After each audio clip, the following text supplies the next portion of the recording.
الحمدللہ رب العالمین والصلاة والسلام علی سید المرسلین وعلی آلہ وصحبہ اجمعین۔ سورۃ المزمل قرآن مجید کی 73ویں سورت ہے۔ تو اصل میں تو یہ ہے متزمل، اور اس میں ادغام ہو گیا اس لیے یہ مزمل ہو گیا۔ تزمل یتزمل متزمل، تو تزمل باب تفعل سے ہے یہ، اور باب تفعل ظاہر ہے کہ ایک اندرونی کیفیت کے اظہار کے لیے ہوتا ہے۔ سورۃ المزمل یہ ابتدائی زمانے میں نازل ہونے والی صورتوں میں سے ایک صورت ہے۔ سب سے پہلے تو سورۃ العلق کی چند آیات نازل ہوئی تھیں، اور اس کے بعد پھر سورۃ المدثر کی آیات نازل ہوئیں، اور اس کے بعد پھر سورۃ المزمل کی ابتدائی آیات، اور اس کے بعد پھر پوری سورۃ الفاتحہ نازل ہوئی۔ تو مکی صورت ہے اور اس کی 20 آیات ہیں۔ اب اس میں یہ بات کہی جاتی ہے کہ جو آخری آیت ہے، آیت نمبر 20، یہ مدنی ہے، یا پھر یہ معراج کے بعد ہجرت سے ذرا پہلے نازل ہوئی ہے، معراج کے بعد، اور یہ آخری آیت ناسخ ہے پچھلے احکام کی۔ تو اس کے 4 پیراگراف ہیں، دیکھیے۔ پہلا پیراگراف ابتدائی 8 آیات پر مشتمل ہے، اس میں نماز تہجد کے مقاصد اور اس کی فضیلت بیان کی گئی ہے۔ دوسرا پیراگراف میں رسول اللہ صلی اللہ علیہ وسلم کو مخالفین کی باتوں پر صبر کے ساتھ درگزر کی نصیحت کی گئی ہے۔ آیت 9 سے 13 تک یہ 5 آیات ہیں۔ پھر آیت 14 اور 19 میں بتایا گیا ہے کہ رسول اللہ صلی اللہ علیہ وسلم اور حضرت موسیٰ میں کیا مشابہت ہے، اور فرعون میں اور مشرکین مکہ کے سرداروں میں کیا مشابہت ہے۔ اور آخری آیت، یہ چوتھا پیراگراف ہے، ایک لمبی آیت ہے، آیت نمبر 20۔ اس میں نماز تہجد کے ابتدائی حکم میں تخفیف کا حکم دیا گیا ہے۔ تو پوری صورت کا حاصل کیا ہے، ذرا اس کو سمجھ لیجئے کہ ایک مسلمان کو دعوت توحید کے سلسلے میں فرعونوں سے اور ابو جہلوں سے سابقہ پڑتا ہے، اور مخالفت بڑی شدید ہوتی ہے۔ تو اس کے لیے ضروری ہوتا ہے کہ وہ اپنے اللہ سے، اپنے خالق سے اپنا تعلق مضبوط کرے، اور اسی کی طرف متوجہ ہو، اور پورا باطن اس کا اللہ کی طرف راغب ہو۔ تو تعلق باللہ کی اہمیت کو اجاگر کرنے والی یہ صورت ہے سورۃ المزمل، اور اس کے کچھ آداب ہیں۔ ایک تو ترتیل کے ساتھ قرآن مجید کو پڑھا جائے، اور تبتل ہو، یعنی الگ تھلگ ہو کر اللہ کی طرف غور و فکر ہو، اور یہی مسلمان دائی اور مبلغ کے لیے مخالفین کی اذیت رسانیوں کا علاج ہے۔ چلیے اب اس صورت کا جائزہ لیتے ہیں۔ اعوذ باللہ من الشیطان الرجیم، بسم اللہ الرحمن الرحیم۔ یا ایہا المزمل قم اللیل الا قلیلا۔ تو فرمایا گیا کہ اے اوڑھ لپیٹ کر سونے والے، اٹھیے اور قیام اللیل کیجئے، تہجد کے لیے کھڑے ہو جائیے، تراویح کے لیے کھڑے ہو جائیے۔ الا قلیلا، ساری رات آپ کو اللہ کی راہ میں عبادت کرنی چاہیے۔ یہ سوائے ایک تھوڑے حصے کی، نصفہ آدھی رات تک قیام کیجئے، او انقص منہ قلیلا یا آدھی رات سے کچھ کم کر لیجئے۔ دیکھیے رات اسلام میں مغرب سے ہوتی ہے، جو ہی غروب آفتاب ہوتا ہے وہاں سے رات شروع ہو جاتی ہے، اور رات فجر کی اذان تک رات باقی رہتی ہے۔ تو اب اندازہ کر لیجئے، مثال کے طور پر آج کل یہ اپریل کا آخری مہینہ ہے، آج کل یہاں اسلام آباد میں 6:50 پر یعنی تقریباً 7 بجے مغرب ہو رہی ہے۔ آپ روزہ کھولتے ہیں 6:50 پر، 7 بجے سمجھ لیجئے، اور وقت ختم ہوتا ہے صبح 4 بجے سے کوئی 5-10 منٹ پہلے، تو یوں سمجھ لیجئے کہ 7 سے 4 تک، تو یہ 9 گھنٹے کی رات ہے، 9 گھنٹے کی رات ہے۔ تو اللہ یہ کہہ رہا ہے نصفہ، آدھی رات یعنی 4.5 گھنٹے، او انقص منہ قلیلا، اس میں کچھ کم کر لیجئے، 4.5 کے بجائے 3.5 کر لیجئے، 3 گھنٹے کر لیجئے، او زد علیہ، یا اس کو کچھ اور بڑھا لیجئے، یعنی 4.5 کے بجائے 5 گھنٹے کر لیجئے۔ وَرَتِّلِ الْقُرْآنَ تَرْتِيلًا، لیکن قرآن مجید کو اچھی طرح ٹھہر کر پڑھیے۔ دیکھیے صحابہ کرام ابتدائی زمانے میں جبکہ 5 وقت کی نماز فرض نہیں ہوئی تھی، صرف یہی ایک نماز تھی، اور وہ 3-4 گھنٹے کے لیے رسول اللہ صلی اللہ علیہ وسلم کے پیچھے کھڑے ہوتے تھے، کبھی دار ارقم میں اور کبھی مینا کی کسی گھاٹی میں، اور یہاں پر پھر قرآن کی تلاوت ہوتی تھی۔ اور کہا جا رہا ہے کہ رتل کا مطلب ہے کہ رک کر ٹھہر کر پڑھیے، اور ترتیلاً مفعول مطلق آیا ہے، یعنی خوب اچھی طرح رک کر۔ اب یہ جو ہمارے ہاں تراویح پڑھی جاتی ہے جس انداز میں، تو وہ بیچارے حافظ کو پتہ ہی نہیں ہوتا کہ ترتیل کسے کہتے ہیں، بالکل نہیں پتہ ہوتا، اور اس حکم کی وہ سب خلاف ورزی کرتے ہیں، دوڑاتے ہیں اپنے گھوڑے کو، اور تیز گام ہوتی ہے۔ رتل القرآن ترتیلا، حضرت ام سلمہ کہتی ہیں کان یقرأ حرفاً، رسول اللہ صلی اللہ علیہ وسلم جب تلاوت کرتے تو ایک حرف بالکل واضح ہوتا۔ انا سنلقی علیک قولا ثقیلا، ہم بہت جلد آپ کے اوپر ایک بھاری قول نازل کرنے والے ہیں۔ تو یہ قرآن مجید بھی ہے، اور قرآن مجید کے تقاضے اور اس کی ذمہ داریاں بھی ہیں۔ دنیا میں ایک انقلاب برپا کرنا ہے، معاشرے کو بدلنا ہے، لوگوں کو دعوت دینی ہے، دنیا میں عدل و انصاف قائم کرنا ہے، توحید کے آوازے کو بلند کرنا ہے۔ ان ناشئۃ اللیل ہی اشد وطئا واقوم قیلا، اب یہ دیکھیے تہجد کی نماز کے مقاصد ہیں۔ تو رات کا اٹھنا، بلا شبہ ان ناشئۃ اللیل یعنی رات میں اٹھ جانا، رات میں جلدی سونا اور جلدی اٹھنا، ناشئۃ اللیل ہی اشد وطئا، یعنی نفس کو قابو میں کرنے کے لیے بہت ہی مؤثر ہتھیار ہے، بہت ہی اچھی چیز ہے، سخت چیز ہے، کارگر چیز ہے، اشد وطئا۔ تو جس کے نصیب میں ہو یہ دولت۔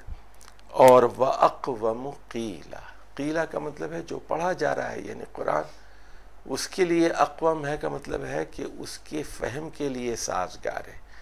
اور یہی بات حضرت عبداللہ بن عباس رضی اللہ تعالی عنہ نے اس کی تفسیر میں بتائی ہے کہ تہجد کی نماز کا بنیادی مقصد وہ قرآن فہمی ہے، لیکن لوگ تراویح ایک رسم سمجھ کر ادا کرتے ہیں، 20 رکعت پڑھنی ہے، ان کو قرآن چاہے نہ سمجھے، تو کوالٹی پر زور نہیں ہوتا، کوانٹیٹی پر زور ہوتا ہے، رک کر نہیں پڑھتے، سمجھاتے نہیں، کوئی سمجھانے والا نہیں ہوتا۔ ان لک فی النہار سبحا طویلا، فرمایا اے محمد صلی اللہ علیہ وسلم دن میں آپ کی بہت زیادہ لمبی مصروفیات ہوتی ہیں، ظاہر ہے کہ آپ کو قبیلے میں جانا ہے، اور شہر کا دورہ کرنا ہے، اور جو لوگ خانہ کعبہ میں آتے ہیں عمرے کے لیے، حج کے لیے، ان سے ملاقاتیں کرنی ہیں، کبھی اوقاس کے میلے میں، کبھی ذوالمجاز کے میلے میں، کبھی مینا کے میلے میں، جہاں جہاں منڈیاں لگتی ہیں، میلے لگتے ہیں، وہاں آپ کو جانا ہے اور اسلام کی دعوت کو پیش کرنی ہے۔ وَاذْكُرِ اسْمَ رَبِّكَ وَتَبَتَّلْ إِلَيْهِ تَبْتِيلًا۔ تو دیکھیے اب نبی کی دو ذمہ داریاں ہوتی ہیں، ایک دن کی ذمہ داریاں ہوتی ہیں، ایک رات کی ذمہ داریاں ہوتی ہیں۔ دن کی ذمہ داری یہ ہوتی ہے کہ دن میں دعوت و تبلیغ کی جائے، لوگوں سے ملاقات کی جائے اور لوگوں کے سامنے توحید کی اور آخرت کی اور رسالت کی بات رکھی جائے۔ یہ دن کی مصروفیات ہیں، قرآن پڑھ کر سنایا جائے، قرآن کو سمجھایا جائے، قرآن کی تعلیم دی جائے، احادیث کو بتایا جائے، وحی کی وضاحت کی جائے۔ اور رات کی مصروفیت یہ ہے کہ وَاذْكُرِ اسْمَ رَبِّكَ۔ دیکھیے اسم مسمى کے لیے ہوتا ہے، یعنی اللہ کی ایک ہستی ہے، وہ مسمى ہے اور اس کے پیارے پیارے حسین نام ہیں، تو اس کے ناموں کو یاد کرنے سے اس کی ذات بالکل واضح ہو جاتی ہے۔ ہم اللہ کو دیکھ نہیں سکتے تو اللہ کو ہم کیسے سمجھیں گے؟ اس کے ناموں کے ذریعے۔ تو یہ جو اسماء الحسنی ہے اصل میں صفات الحسنی ہے، اس کے پیارے پیارے نام دراصل اس کی حسین و جمیل صفات ہیں۔ تو یہ اس کو ہم توحید اسماء و صفات کہتے ہیں کہ اس کے ذریعے سے اللہ تعالیٰ کا تعارف ہوتا ہے، اور ایسا تعارف ہوتا ہے کہ ایسی صفات کسی مخلوق کی نہیں ہے۔ لیس کمثلہ شیء، اس کی صفات کمال پر ہے، اس کی قدرت اپنی بلندی پر، چوٹی پر ہے، اس کا علم مکمل ہے، تو اس کی صفات کامل اور اکمل ہے۔ تو وَاذْكُرِ اسْمَ رَبِّكَ، اپنے رب، اپنے پالنے والے، اپنے نگران، اپنے دیکھ بھال کرنے والے، اپنے حاکم، اپنے آقا، تو رب کے کئی مطلب ہیں۔ تو اس کے نام سے اس کی یاد کیجئے۔ وَاذْكُرِ اسْمَ رَبِّكَ وَتَبَتَّلْ إِلَيْهِ تَبْتِيلًا۔ اب ذرا غور فرمائیے، تبتل کا مطلب ہوتا ہے کہ اللہ کی طرف سب سے کٹ کر متوجہ ہو جانا۔ جب ادھر دیکھیے، جب اللہ اکبر آپ کہتے ہیں تو آپ دنیا سے کٹ جانا چاہیے، آپ یعنی بیوی بچوں، بس قرآن کی تلاوت، اللہ کی حمد و ثنا، اللہ اکبر، اللہ کی تکبیر، سبحان ربی العالی، اور الحمدللہ رب العالمین، اور اللہم اغفر لی وارحمنی وعافنی، سبحان ربی العظیم، سبوح قدوس ربنا ولک الحمد۔ تو یہ ساری چیزیں کیا ہے؟ اللہ کی حمد ہے، اللہ کی تعریف ہے، اللہ کی تسبیح ہے، اللہ کی کبریائی کا اعتراف ہے، اللہ سے استغفار ہے، اللہ سے رحمت کی التجا ہے، اللہ سے استعاذہ ہے۔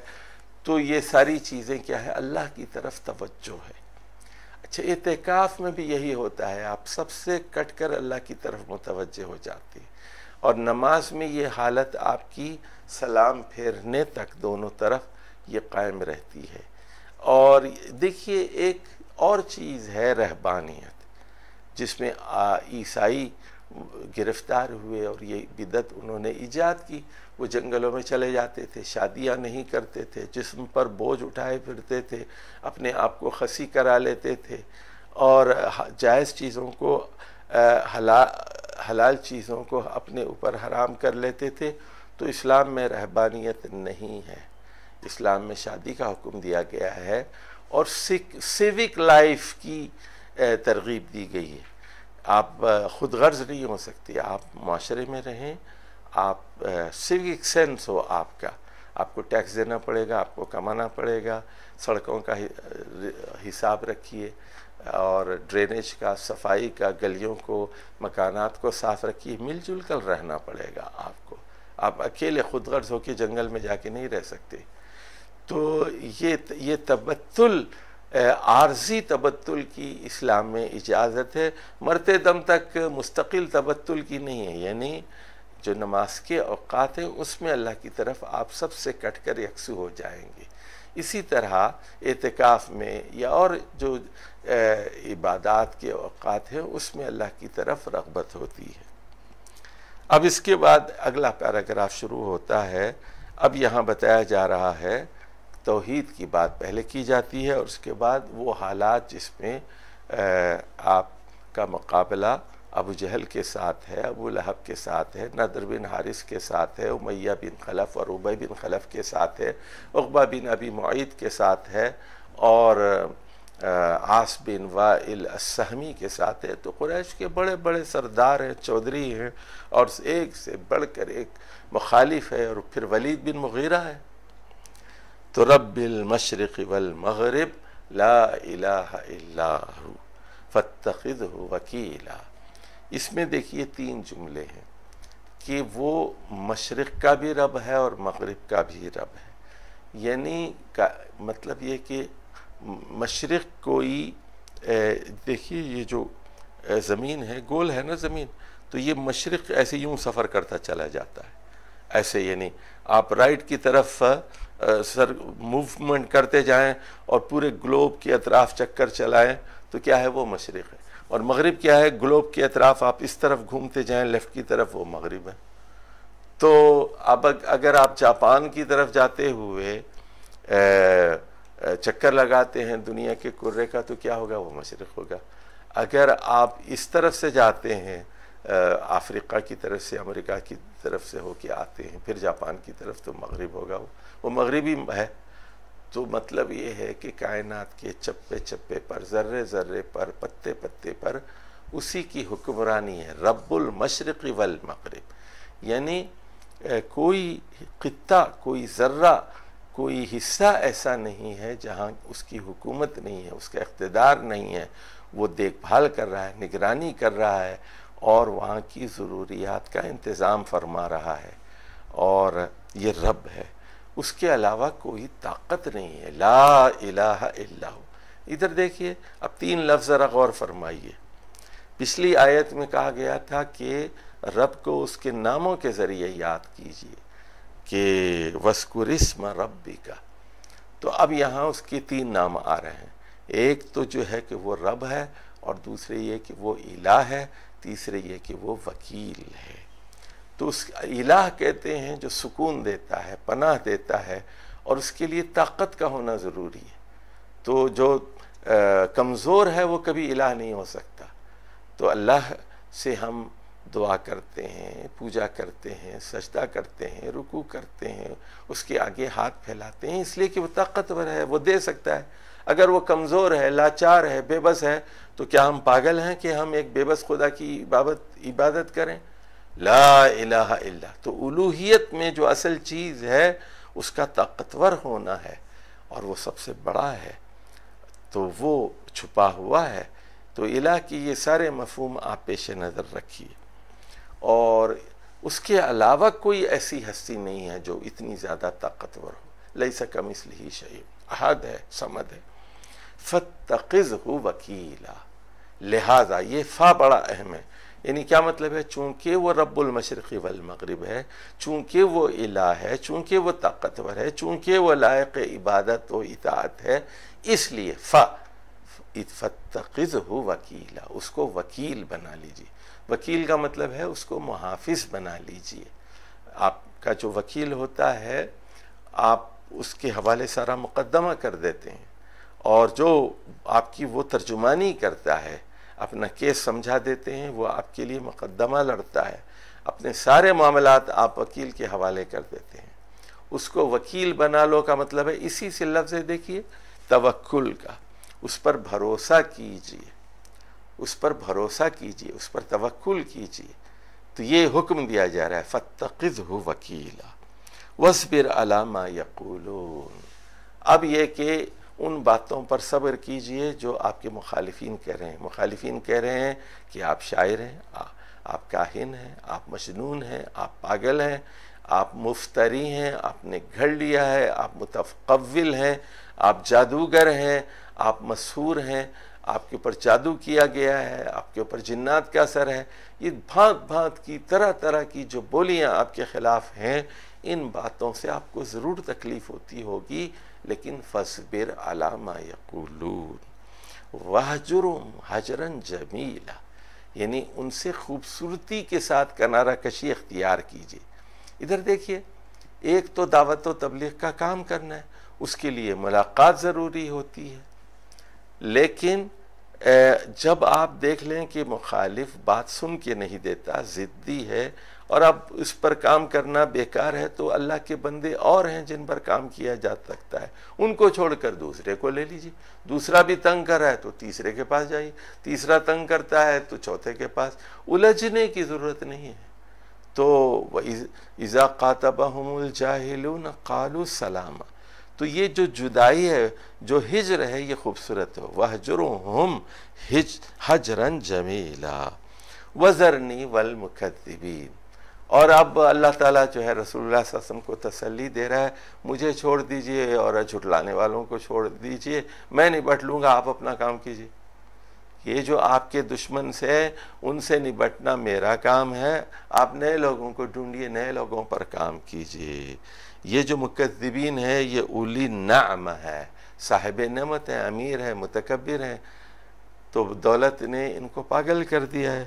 وَمَهِّلْهُمْ قَلِيلًا، ان کو تھوڑی سی مہلت دیجئے۔ میں اِنَّ لَدَيْنَا أَنْكَالًا وَجَحِيمًا، فرمایا کہ ہمارے پاس عذاب ہے اور دوزخ کی آگ ہے ہمارے پاس۔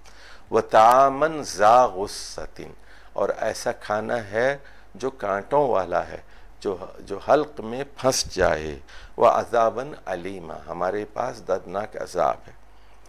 یوم ترجف الارض والجبال، قیامت کا دن وہ دن ہوگا جب زمین پر زلزلہ طاری ہوگا۔ ترجف الارض والجبال، اور جہاں تک پہاڑوں کا تعلق ہے وہ بھی ہلائے جائیں گے اور وہ بکھر جائیں گے، کثیبا مہیلا، یعنی اڑنے لگیں گے، غبار کی طرح ہوں گے۔ اِنَّا أَرْسَلْنَا إِلَيْكُمْ رَسُولًا، اب یہ بہت اہم ترین آیت ہے، اس کو سمجھنے کی ضرورت ہے۔ اس آیت کو سمجھنے کے لیے پھر گھنٹہ 2 گھنٹے چاہیے، اس کو سمجھانے کے لیے بھی، تو پھر کسی اور وقت ہم اس کو سمجھائیں گے، لیکن آپ کو لوگوں کو میں ایک ہوم ورک دیتا ہوں ذرا سورۃ المزمل کی اس آیت نمبر 15 کو سمجھنے کے لیے۔ دیکھیے، آپ ایک کام کیجئے کہ ایک طرف آپ محمد صلی اللہ علیہ وسلم لکھ لیجئے اور دوسری طرف موسیٰ علیہ السلام لکھ لیجئے، اور دوسرے کاغذ پر ایک طرف لکھ لیجئے فرعون اور دوسری طرف لکھ لیجئے مشرکین مکہ کے سردار ابو جہل، ولید بن مغیرہ اور ابی بن خلف، امیہ بن خلف اور عقبہ بن ابی معیط، نضر بن حارث، جو بڑے بڑے سردار ہیں ان کے نام لکھتے جائیے آپ، اور اس کے بعد ان کے درمیان تقابل کیجیے کہ قرآن میں اللہ نے رسول اللہ صلی اللہ علیہ وسلم کے بارے میں کیا کہا ہے اور حضرت موسیٰ کے بارے میں کیا کہا ہے، اور قرآن میں اللہ نے مشرکوں کے سرداروں کے بارے میں کیا کہا ہے اور فرعون کے بارے میں کیا کہا ہے۔ تو تشبیہ ہے، اِنَّا أَرْسَلْنَا إِلَيْكُمْ رَسُولًا، اے قریش کے سردارو، ہم نے تمہاری طرف ایک رسول بھیجا ہے، شاہدن علیکم، جو تمہارے خلاف گواہی دے گا، جو تم پر گواہ ہے، شاہد ہے، کما ارسلنا الی فرعون رسولا، جس طرح ہم نے فرعون کے پاس ایک رسول حضرت موسیٰ علیہ السلام کو بھیجا تھا۔ فعصا فرعون الرسول، تو فرعون نے اپنے رسول حضرت موسیٰ کی نافرمانی کی۔ فأخذناہ اخذا وبیلا، ہم نے ان کو پوری طرح جکڑ لیا اور وبال میں جکڑ لیا، وبیل میں جکڑ لیا۔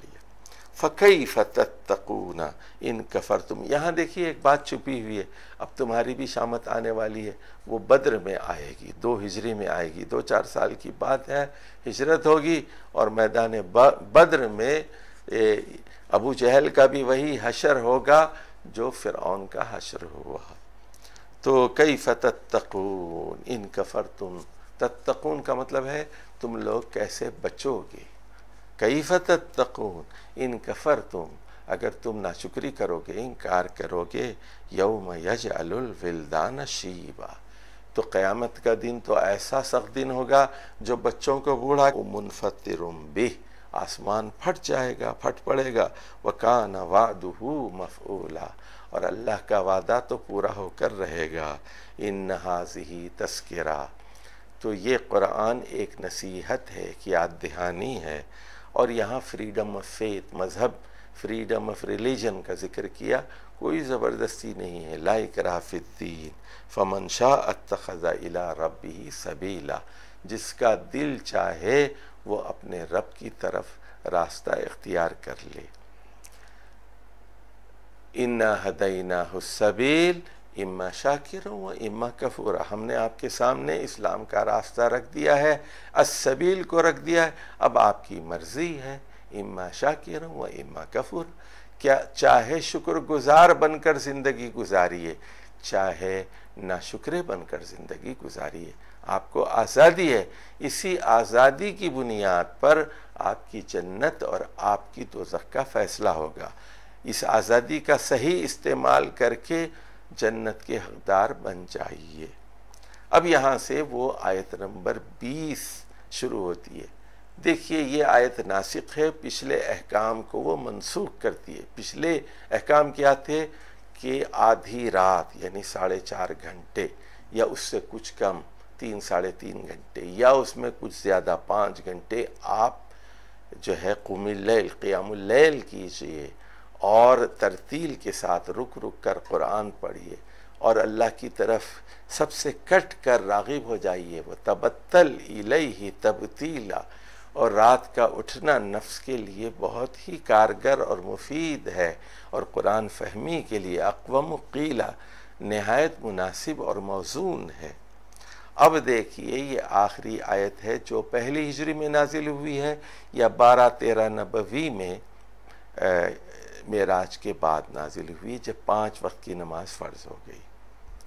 اب اللہ کہتا ہے ان ربک یعلم انک تقوم ادنی من ثلثی اللیل ونصفہ وثلثہ وطائفۃ من الذین معک۔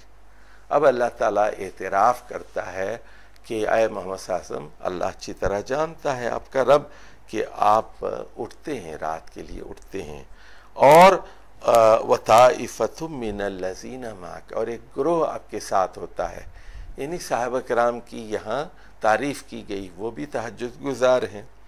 اور ادنا من ثلثی اللیل، ثلثی کہتے ہیں 2/3 رات کو، تو ثلث جو ہے 1/3 رات ہے، ثلثین سے ثلثی اللیل ہے 2/3 رات، ونصفہ یا آدھی رات، وثلثہ 1/3 رات، یعنی مثال کے طور پر ادھر دیکھیے 9 گھنٹے کی رات ہے، تو اس کا مطلب کیا ہوا کہ نصف تو ہوگا 4.5 گھنٹے، 2/3 ہو جائیں گے 6 گھنٹے، اور 1/3 ہوگا 3 گھنٹے۔ واللہ یقدر اللیل والنہار، تو اللہ تعالیٰ ہی رات اور دن کی تقدیر مقرر کرتا ہے، جاڑوں میں راتیں لمبی ہو جاتی ہیں اور گرمیوں کے زمانے میں راتیں چھوٹی ہو جاتی ہیں۔ علم ان لن تحصوہ فتاب علیکم، تو اللہ تعالیٰ جانتا ہے کہ اب آپ اس کا شمار نہیں کر سکتے، تو اللہ نے مہربانی کی۔ اب یہ اتنی طویل قرأت کی ضرورت نہیں ہے، فَقْرَؤُوا مَا تَيَسَّرَ مِنَ الْقُرْآنِ، اب آپ آسانی سے جتنا قرآن پڑھ سکتے ہیں پڑھ لیجئے۔ علم ان سیکون منکم مرضی، اللہ اچھی طرح جانتا ہے کہ اب آپ کے درمیان کچھ مریض ہیں، وآخرون یضربون فی الارض یبتغون من فضل اللہ، اور کچھ صحابہ ایسے ہیں جو زمین میں پھرتے ہیں، سفر کرتے ہیں اللہ کے رزق کی تلاش میں، وآخرون یقاتلون فی سبیل اللہ، اور کچھ صحابہ ایسے ہیں جو اللہ کی راہ میں جہاد کرتے ہیں۔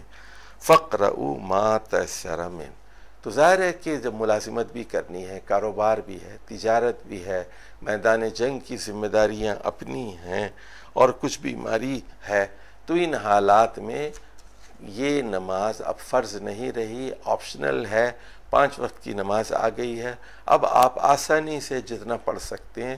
فَقْرَؤُوا مَا تَيَسَّرَ مِنْهُ وَأَقِيمُوا الصَّلَاةَ وَآتَوُا الزَّكَاةَ، اب دیکھیے 5 وقت کی نماز قائم کیجئے اور زکوٰۃ دیجئے۔ ظاہر ہے زکوٰۃ کب دیں گے؟ آپ کمائیں گے تو زکوٰۃ کریں گے نا، تجارت کریں گے، فائدہ ہوگا تو آپ زکوٰۃ دیں گے، آپ کھیتی باڑی کریں گے، انڈسٹری ہوگی آپ کی، کچھ کمائیں گے تو زکوٰۃ دیں گے نا۔ تو زکوٰۃ دیجیے. وَأَقْرِضُوا اللَّهَ قَرْضًا حَسَنًا، اور اللہ تعالیٰ کو قرض حسن دیجیے. وَمَا تُقَدِّمُوا لِأَنفُسِكُم مِّن خَيْرٍ تَجِدُوهُ عِندَ اللَّهِ، تو جو بھی آپ پیش کریں گے اپنے نفس کے لیے، اپنے آپ کے لیے، اپنی بھلائی کے لیے، اس دولت میں سے، اس بھلائی میں سے، تو آپ اللہ کے پاس اس کو پائیں گے. یعنی آپ کی نماز آپ قیامت میں اس کو دیکھ سکیں گے.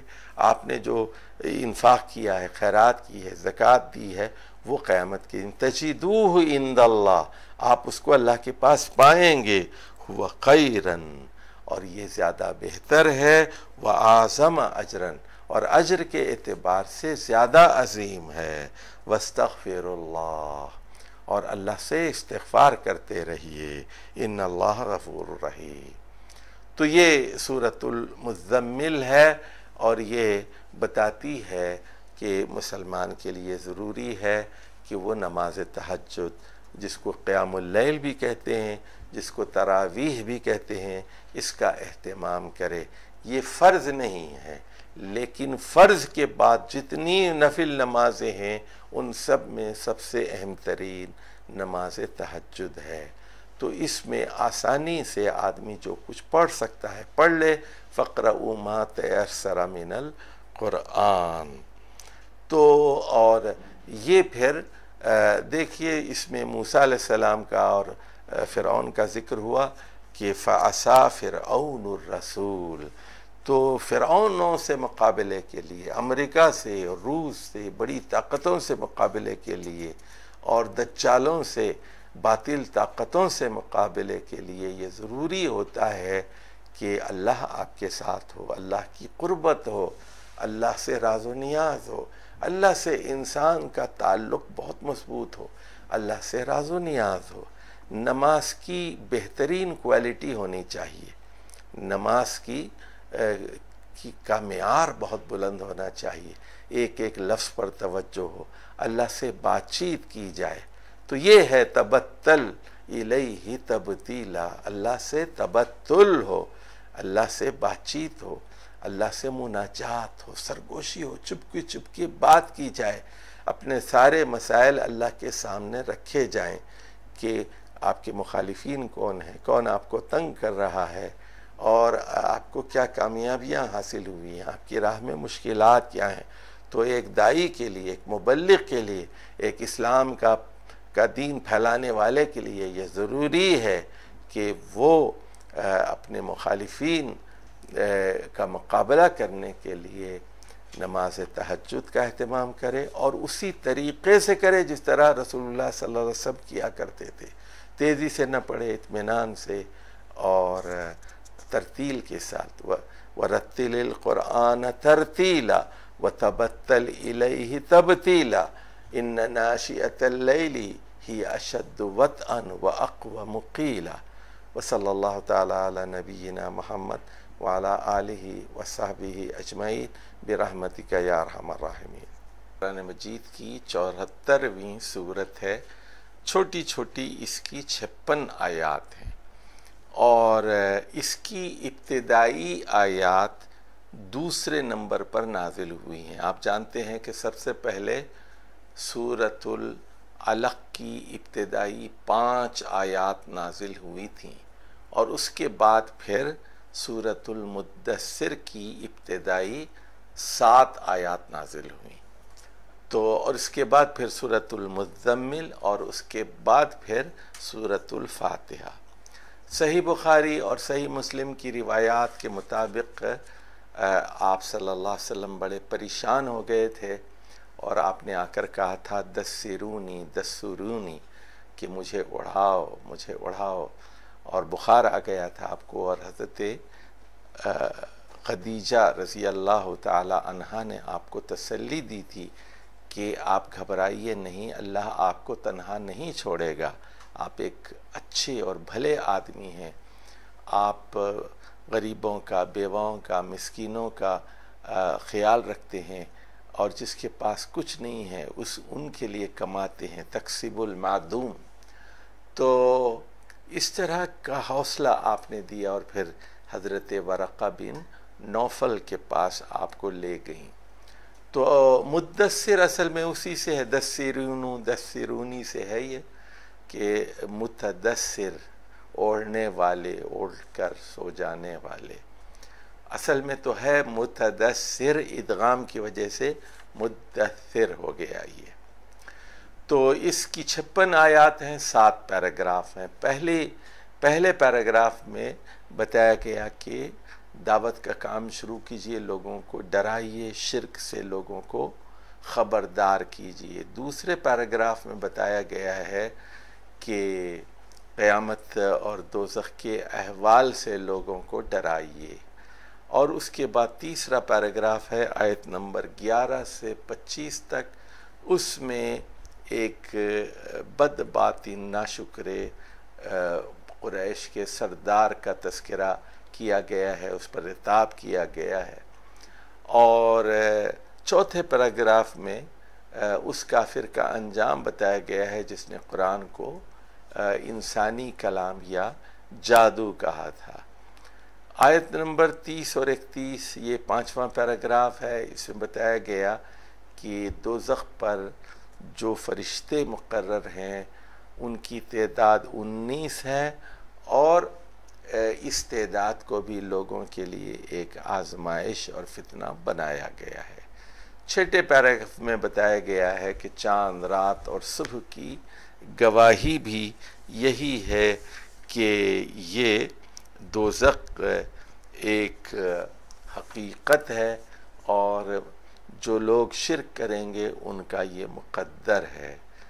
اور آخری جو 8 آیات ہیں، آیت نمبر 49 سے 56، اس میں بتایا گیا ہے کہ اللہ مناسب شخص ہی کو نبی بناتا ہے، اللہ یعلم حیث یجعل رسالتہ۔ اور لیکن یہاں قریش کا ہر سردار یہ چاہتا ہے کہ اس کے اوپر ایک کتاب نازل کی جائے، بل یرید کل امرئ منہم ان یؤتی صحفا منشرہ، کلا، ہرگز نہیں، ایسا نہیں ہو سکتا۔ تو پوری سورۃ المدثر کا مرکزی مضمون یہی ہے، قم فانذر، اٹھیے، لوگوں کو خبردار کیجئے اور بتائیے کہ قرآن ایک تذکرہ ہے، ایک نصیحت ہے، یہ جادو نہیں ہے، اور نہ یہ کوئی انسانی کلام ہے، بلکہ اصحاب الیمین ہی وہ خوش قسمت اہل توحید ہیں جو جنت میں جائیں گے، اور مجرمین کے لیے دوزخ ہے۔ چلیے ان آیات کا مطالعہ کرتے ہیں۔ اعوذ باللہ من الشیطان الرجیم، بسم اللہ الرحمن الرحیم۔ یا ایہا المدثر، اے اوڑھ لپیٹ کر سونے والے، قم فانذر، اٹھ جائیے اور لوگوں کو خبردار کیجئے، وربک فکبر، اور اپنے رب کی کبریائی کا اظہار کیجئے۔ اللہ سب سے بڑا ہے، دنیا کو بتا دیجئے اللہ سب سے بڑا ہے، اللہ سب سے بڑا ہے۔ وثیابک فطہر، دیکھیے جو دنیا میں سادھو اور درویش اور صوفی ہوتے ہیں، یہ مہینوں نہیں نہاتے، جنگلوں میں رہتے ہیں، شادیاں نہیں کرتے، ان کے جسم میں کیڑے پڑ جاتے ہیں اور گندے رہتے ہیں۔ یہاں اللہ کے نبی صلی اللہ علیہ وسلم سے کہا جا رہا ہے اپنے کپڑوں کو پاک رکھیے، وَثِيَابَكَ فَطَهِّرْ وَالرُّجْسَ فَاهْجُرْ، اور جو گندگی ہے اس سے دور رہیے۔ تو یہ سادھو، سنت، راہب، مونگس اور یہ جتنے صوفی ہوتے ہیں، تاریک الدنیا فقیر ہوتے ہیں، مجذوب ہوتے ہیں، پاگل ہوتے ہیں، تو یہ دنیا کے لیے نمونہ اور مثال نہیں ہوتے۔ لیکن رسول اللہ صلی اللہ علیہ وسلم لقد کان لکم فی رسول اللہ اسوۃ حسنہ، تو آپ دنیا کے لیے نمونہ اور مثال ہیں، اور آپ اخلاق کے اعلیٰ مرتبے پر فائز ہیں۔ وَإِنَّكَ لَعَلَىٰ خُلُقٍ عَظِيمٍ۔ تو یہاں بتایا گیا گندگی سے دور رہیے، وَلَا تَمْنُن تَسْتَكْثِرْ، اور لوگوں کے ساتھ بھلائی کیجئے تو بے بدل کیجئے، یعنی کسی توقع کے بغیر لوگوں کے ساتھ نیکی کیجئے۔ احسان اس لیے نہ کیجئے کہ آپ کی دولت میں اضافہ ہو جائے، وَلَا تَمْنُن تَسْتَكْثِرْ وَلِرَبِّكَ فَاصْبِرْ، اور اپنے رب کے لیے فصبر کا مطلب ہے یہاں ڈٹ جائیے، توحید پر ڈٹ جائیے اپنے رب کی خاطر۔ تو اب آپ پر ایک بڑی ذمہ داری ہے، آپ کا کام انذار ہے، قم فانذر، اور یہاں وَرَبَّكَ فَكَبِّرْ اور وَلِرَبِّكَ فَاصْبِرْ۔ یہ پہلی 7 آیات ختم ہو گئی، پہلا پیراگراف ختم ہو گیا۔ اب دیکھیے قیامت کے مناظر۔ فَإِذَا نُقِرَ فِي النَّاقُورِ فَذَلِكَ يَوْمَئِذٍ يَوْمٌ عَسِيرٌ عَلَى الْكَافِرِينَ غَيْرُ يَسِيرٌ۔ اور جب سور پھونکا جائے گا اور یہ دن بہت ہی سخت ہوگا اور کافروں کے لیے آسان نہیں ہوگا۔ اب اس کے بعد اللہ تعالیٰ رسول اللہ صلی اللہ علیہ وسلم کو تسلی دی جاتی ہے کہ آپ جو آپ کے سخت ترین مخالف اور دشمن ہیں ان سے نبٹنا اللہ کا کام ہے، آپ اپنا کام کیجئے۔ ذرنی ومن خلقت وحیدا، وہ بدقماش لیڈر جس کو ہم نے پیدا کیا تھا اس کو مجھ پر چھوڑ دیجئے۔ اس کو انگریزی میں کہتے ہیں نا I will handle him، تو leave him، I will handle him، چھوڑ دیں، میں اس سے نبٹتا ہوں اور آپ دوسرے لوگوں میں اپنا کام کیجئے۔ وَجَعَلْتُ لَهُ مَالًا مَمْدُودًا، یہ آیات نازل ہوئی ہیں خالد بن ولید کے باپ ولید بن مغیرہ کے لیے، جو قریش کا سردار تھا اور اس کا تعلق قریش کے ایک بڑے قبیلے، معزز قبیلے بنو مخزوم سے تھا، اور یہ ابو جہل کا بھی قبیلہ ہے بنو مخزوم۔ وَبَنِينَ شُهُودًا، اس کے 10 بیٹے تھے جو ہمیشہ اس کے ساتھ رہتے تھے۔ تو پرانے زمانے میں جس کے پاس زیادہ بیٹے ہوتے تھے اس کی زیادہ قوت ہوتی تھی، وہ بازار میں اکڑ کر اپنے بچوں کے ساتھ چلتا تھا، اور ظاہر ہے کہ پھر غنڈہ گردی بھی ہوتی تھی اور زور بھی ہوتا تھا۔ وَمَحَّدْتُ لَهُ تَمْهِيدًا، اور اس کو میں نے بہت اچھا ٹھکانہ فراہم کیا۔ ثُمَّ يَطْمَعُ أَنْ أَزِيدَ، لیکن اس کے باوجود یہ چاہتا ہے کہ اس کو اور دیا جائے۔ کَلَّا، ہرگز نہیں، اس کو مزید نہیں دیا جا سکتا۔ إِنَّهُ كَانَ لِآيَاتِنَا عَنِيدًا، یہ ہماری آیات قرآن سے بغض و عناد رکھتا ہے، عنید ہے۔ سَأُرْهِقُهُ صَعُودًا، تو ہم اس کو ایک مشکل مقام کے اوپر چڑھائیں گے۔ إِنَّهُ فَكَّرَ وَقَدَّرَ،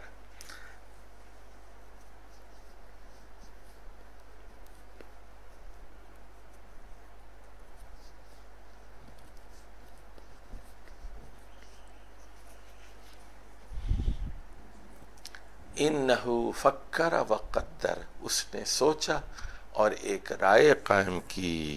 فَقُتِلَ كَيْفَ قَدَّرَ، ہلاک ہو جائے، برباد ہو جائے، کیسی رائے قائم کی۔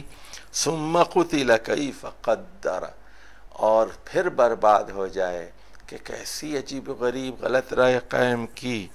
ثُمَّ نَظَرَ، اس نے دیکھا۔ ثُمَّ عَبَسَ وَبَسَرَ، اور اس کے بعد اس نے پیشانی پر بل اور چہرے پر ترشی کا مظاہرہ کیا۔ ثم ادبر واستکبر، پیچھے ہٹا اور تکبر کا مظاہرہ کیا۔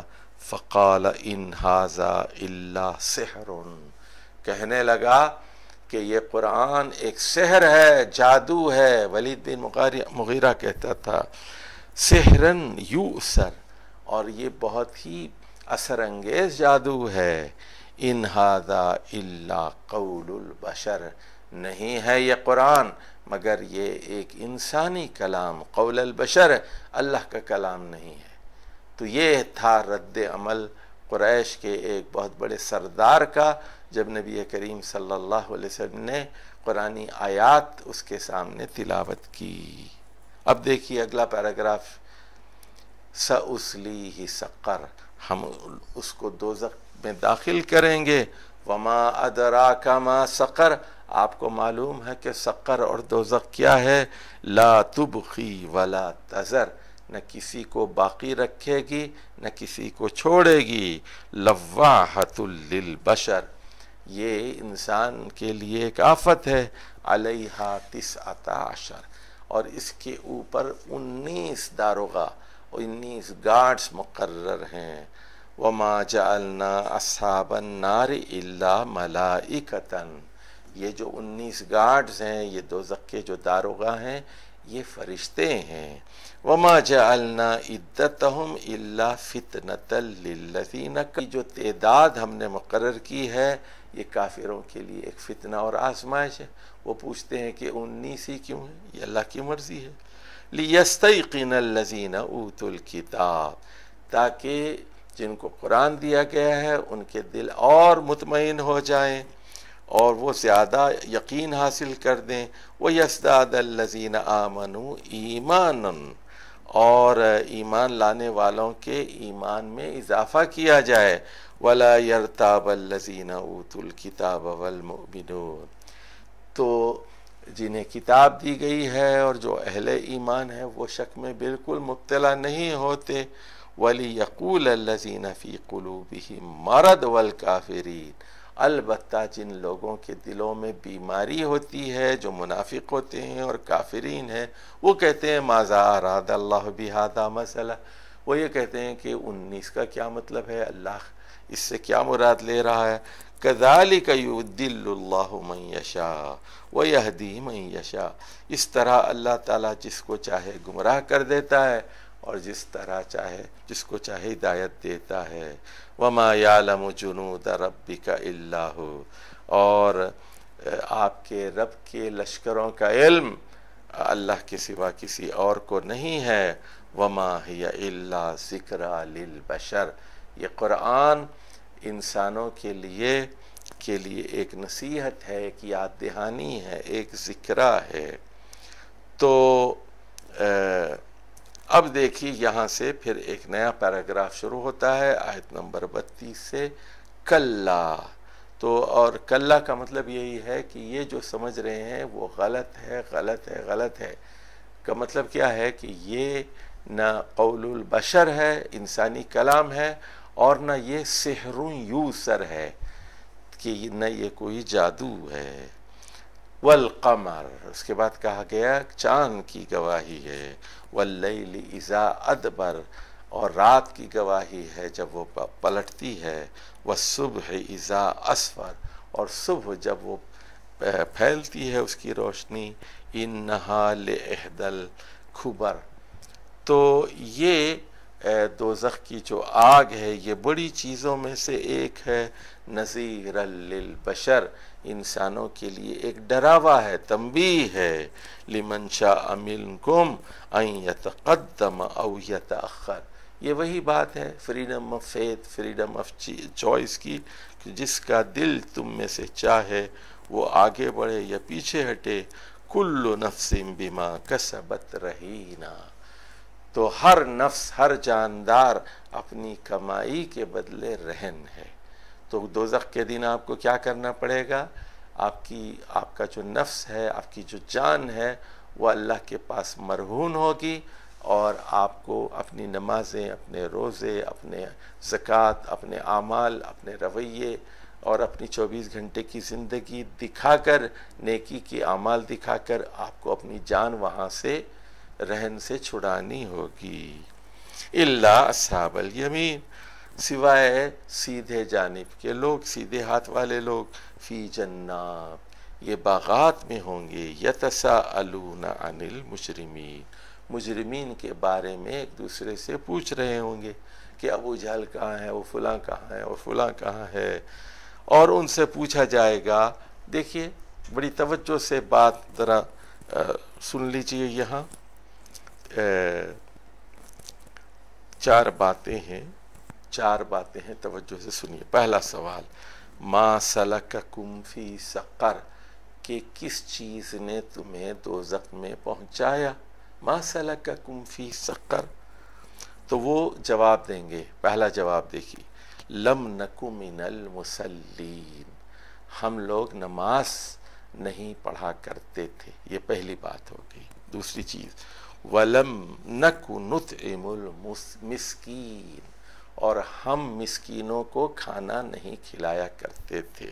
نمبر 3، وَكُنَّا نَقُودُ مَعَ الْقَائِدِينَ، اور جو لوگ فضول بحث و تکرار کرتے تھے، انٹلیکچول ڈسکشن کرتے تھے، تو ان کے ساتھ بیٹھ کر ہم بھی قود کیا کرتے تھے۔ وَكُنَّا نُكَذِّبُ بِيَوْمِ الدِّينِ، اور ہم قیامت کے دن کو جھٹلاتے تھے۔ 4 چیزیں ہوں گی، نماز نہیں پڑھتے تھے، مسکین کو کھانا نہیں کھلاتے تھے، فضول انٹلیکچول قسم کی گفتگو کیا کرتے تھے، اور قیامت کو جھٹلاتے تھے۔ تو دیکھیے اس میں جو پہلی 2 چیزیں ہیں اس کا تعلق عمل سے ہے، اور آخری 2 چیزیں ہیں ان کا تعلق اعتقاد سے ہے۔ اور کنو نقود مع القائدین، کننا نقود مع القائدین کا مطلب یہ ہے اللہ کے بارے میں، توحید کے بارے میں فضول گپ شپ کرتے تھے، فضول گپ شپ، پتہ نہیں خدا ہے کہ نہیں ہے، میرا خیال ہے خدا ایسا ہوگا، میرا خیال ہے کہ خدا مر چکا ہے، میرا خیال ہے کہ خدا سویا ہوا ہے، خدا غافل ہے، فضول بحثیں اللہ کے بارے میں۔ تو یہ کیا ہے؟ نقود مع القائدین ہے، تو یہ اعتقاد کی بات ہے۔ دوسرے وہ قیامت کو جھٹلاتے تھے، کوئی قیامت وغیرہ آنے والی نہیں ہے۔ اور تیسری چیز اب وہ ہے عمل سے، نماز نہیں پڑھا کرتے تھے۔ نماز کیا ہے؟ یہ اللہ کا حق ہے۔ اور مسکین کو کھانا نہیں کھلاتے تھے، یعنی عوام سے غافل تھے، یعنی اللہ سے بھی غافل تھے اور اللہ کے بندوں سے بھی غافل تھے۔ تو یہ وہ 4 اسباب ہیں جس کی وجہ سے وہ اعتراف کریں گے کہ اس وجہ سے ہم دوزخ میں آئے ہیں۔ سوال کیا گیا تھا نا، ما سلککم فی سقر، یہ جواب ان کی طرف سے ہوگا۔ فما تنفعہم شفاعۃ الشافعین، اور کسی سفارش کرنے والے کی سفارش ان کو فائدہ نہیں دے گی، کیونکہ جب ایمان نہیں ہوگا تو سفارش کیا کام آئے گی۔ فما لہم عن التذکرۃ معرضین، کیا ہو گیا ہے ان کو، اس قرآن سے اعراض کر رہے ہیں، یہ نصیحت ہے۔ اب تشبیہ دی گئی ہے، دیکھیے کہ یہ قرآن سے ایسے بھاگتے ہیں کأنہم حمر مستنفرہ، حمار کی جمع ہے حمر، تو یہ ایسا لگتا ہے کہ یہ جنگلی گدھے ہیں، فرت من قسورہ، یعنی شیر کو دیکھ کے بھاگ رہے ہیں۔ قرآن کو یہاں شیر سے تشبیہ دی گئی ہے، تو یعنی وہ کہتے ہیں نا کہ کلام الملوک ملوک الکلام، کہ بادشاہوں کا کلام جو ہے وہ کلام کا بادشاہ ہوتا ہے۔ تو اللہ کا کلام بھی ظاہر ہے کہ انسانی کلام کہاں اور اللہ کا کلام کہاں۔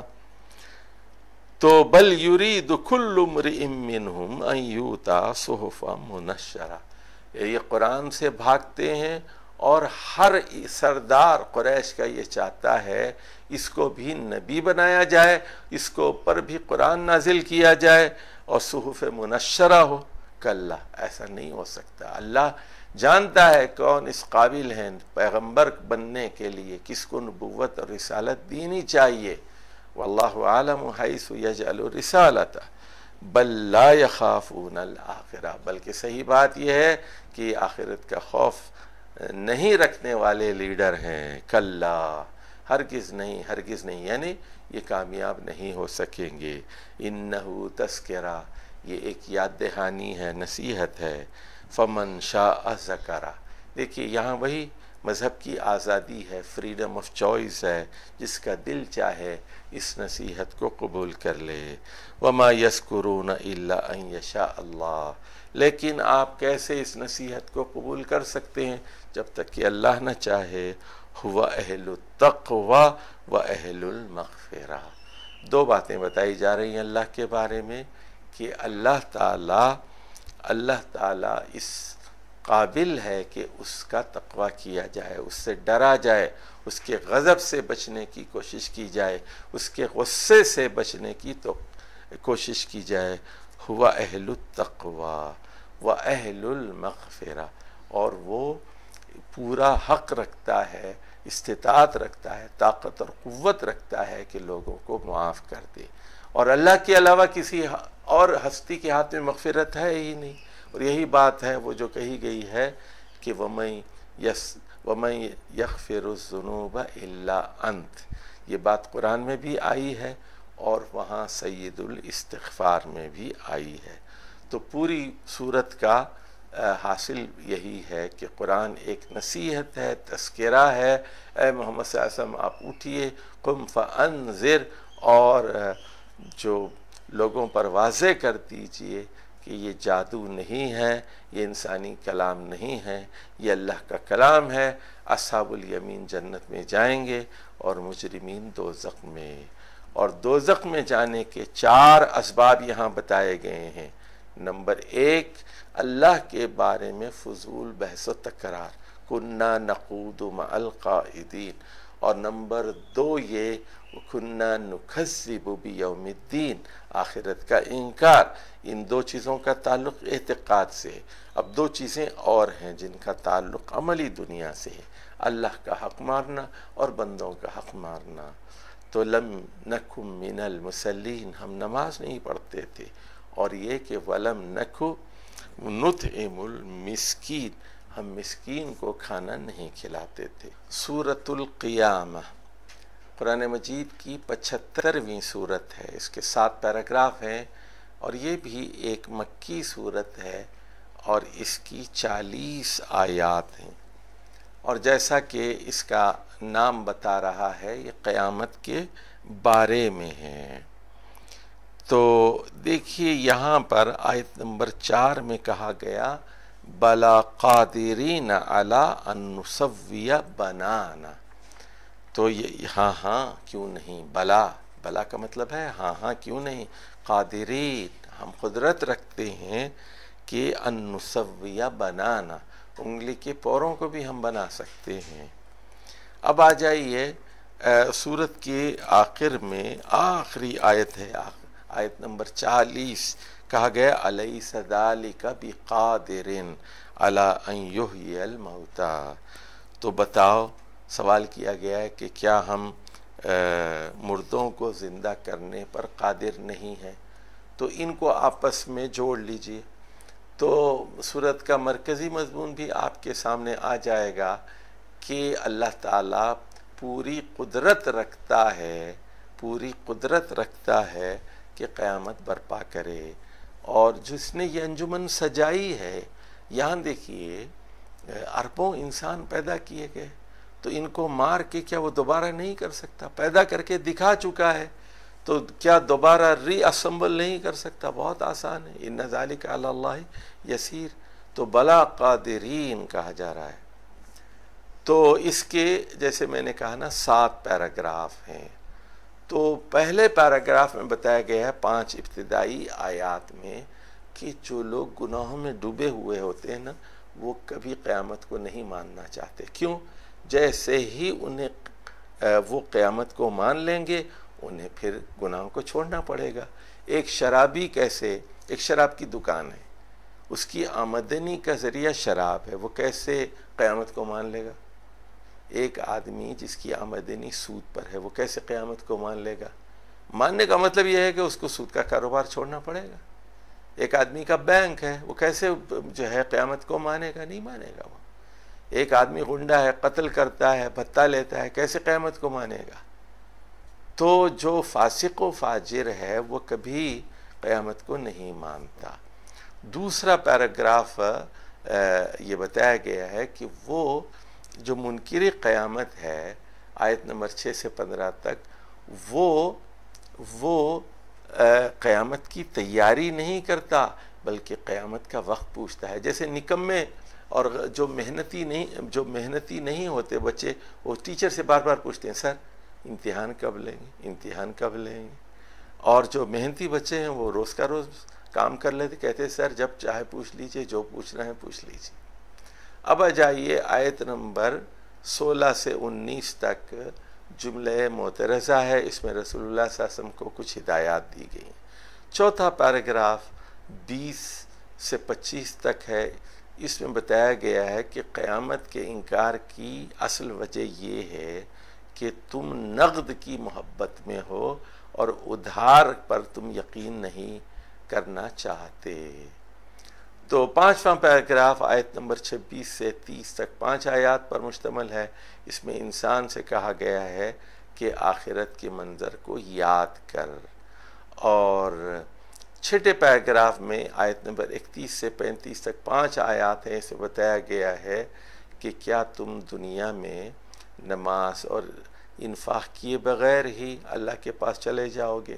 یعنی عمل کے بغیر ہی اللہ سے کیا ملاقات کرو گے؟ اور آخر میں پھر جو 5 آیات ہیں اس میں انسان سے کہا گیا ہے کہ اپنے آپ پر غور کرو، انفس پر غور کرو اور آخرت کو تسلیم کر لو. تو پوری صورت کا جو حاصل ہے وہ یہ ہے کہ قیامت یقینی ہے، برحق ہے، اور قیامت کی دلیل خود انسانی نفس کے اندر موجود ہے. نفس لوامہ اور ضمیر کی شکل میں موجود ہے. عقل بھی اس کی تائید کرتی ہے. چلیے سورت کا اب جائزہ لیتے ہیں. اعوذ باللہ من الشیطان الرجیم، بسم اللہ الرحمن الرحیم. لا، دیکھیے یہ لا الگ ہے بالکل. قرآن مجید میں یہ لا 8 مرتبہ ہے.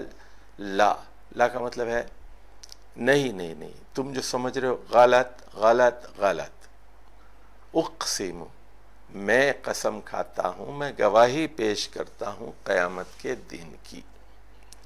ولا اقسم بالنفس اللوامہ، ہرگز نہیں ہرگز نہیں، بلکہ میں تو گواہی پیش کرتا ہوں نفس لوامہ کی. نفس لوامہ ضمیر کو کہتے ہیں، کانشینس کو کہتے ہیں. دیکھیے نفس کے بارے میں قرآن نے 3 چیزیں بتائی ہیں. ایک تو نفس، وہ نفس ہے ان النفس لامارۃ بالسوء، جو برے کام کا حکم دیتا ہے، امارۃ بالسوء ہے. اور دوسرا ہے وہ نیکی پر خوش ہوتا ہے، برے کام کر کے پچھتاتا ہے. اس کو ضمیر یا نفس لوامہ یا ملامت کرنے والا نفس کہتے ہیں. اور تیسرا نفس نفس مطمئنہ ہے، جو اللہ کے ہر فیصلے پر راضی اور مطمئن رہتا ہے. اَيَحْسَبُ الْإِنسَانُ أَن لَّن نَّجْمَعَ عِظَامَهُ، کیا انسان یہ سمجھتا ہے، خیال کرتا ہے کہ ہم اس کی ہڈیوں کو جمع نہیں کر سکیں گے؟ یہ اشکال ہوتا ہے مادہ پرستوں کا. تو حالانکہ وہ دوسری چیزوں پر ان کو اشکال نہیں ہوتا کہ ایک چیز دوسری چیز میں منتقل ہو جاتی ہے. مثال کے طور پر وہ ہر آدمی مانتا ہے، فرض کیجئے گوبر ہے، جانوروں کا گوبر ہے، تو وہ گوبر کے اندر جو نیوٹرینٹس ہیں، فرض کیجئے اس میں 1% نائٹروجن ہی ہے گوبر کے اندر، وہ کہاں جائے گی؟ وہ پودوں کو اس سے فائدہ ہوگا، اس سے وہ پودوں کے لیے کھاد بن جائے گی. تو وہ گوبر جو جانوروں کی غذا تھی، جانوروں کا فضلہ تھا گوبر، وہ کہاں چلا گیا؟ وہ دوبارہ پودے کے اندر چلے گیا.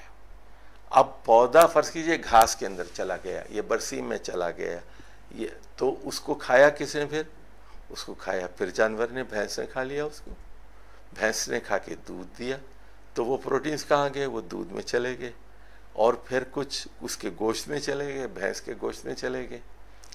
تو یہ ریسائیکل چیزیں ہوتی ہیں، اس کو تو مانتے ہیں نا. تو ہڈیوں کو دوبارہ اللہ تعالیٰ جمع نہیں کر سکتا.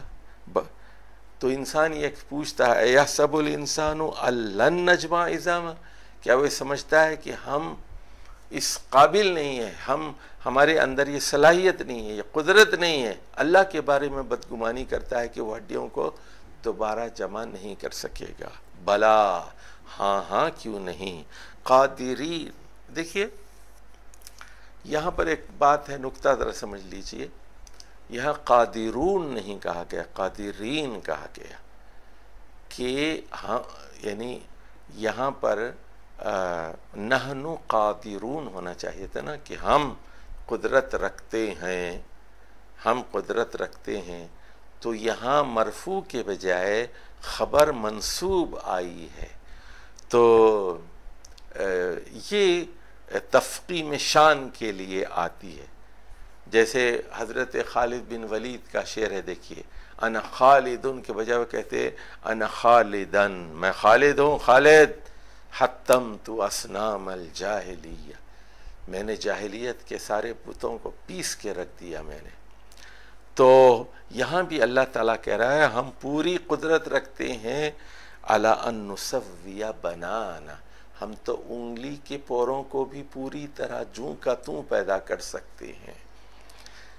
بل یرید الانسان لیفجر امامہ، بل سے پہلے ایک جملہ چھپا ہوا ہوتا ہے، اور وہ یہاں یہ ہے کہ انسان قیامت کو ماننا نہیں چاہتا، کیونکہ اگر وہ مان لے گا تو پھر اس کو فسق و فجور کی دنیا چھوڑنی پڑے گی، لیکن انسان چاہتا ہے یرید الانسان لیفجر امامہ، وہ اپنی اگلی زندگی میں بھی، اپنے آنے والی بعد کی زندگی میں بھی وہ حرام خوری کرنا چاہتا ہے، حرام کمائی میں لگا رہنا چاہتا ہے۔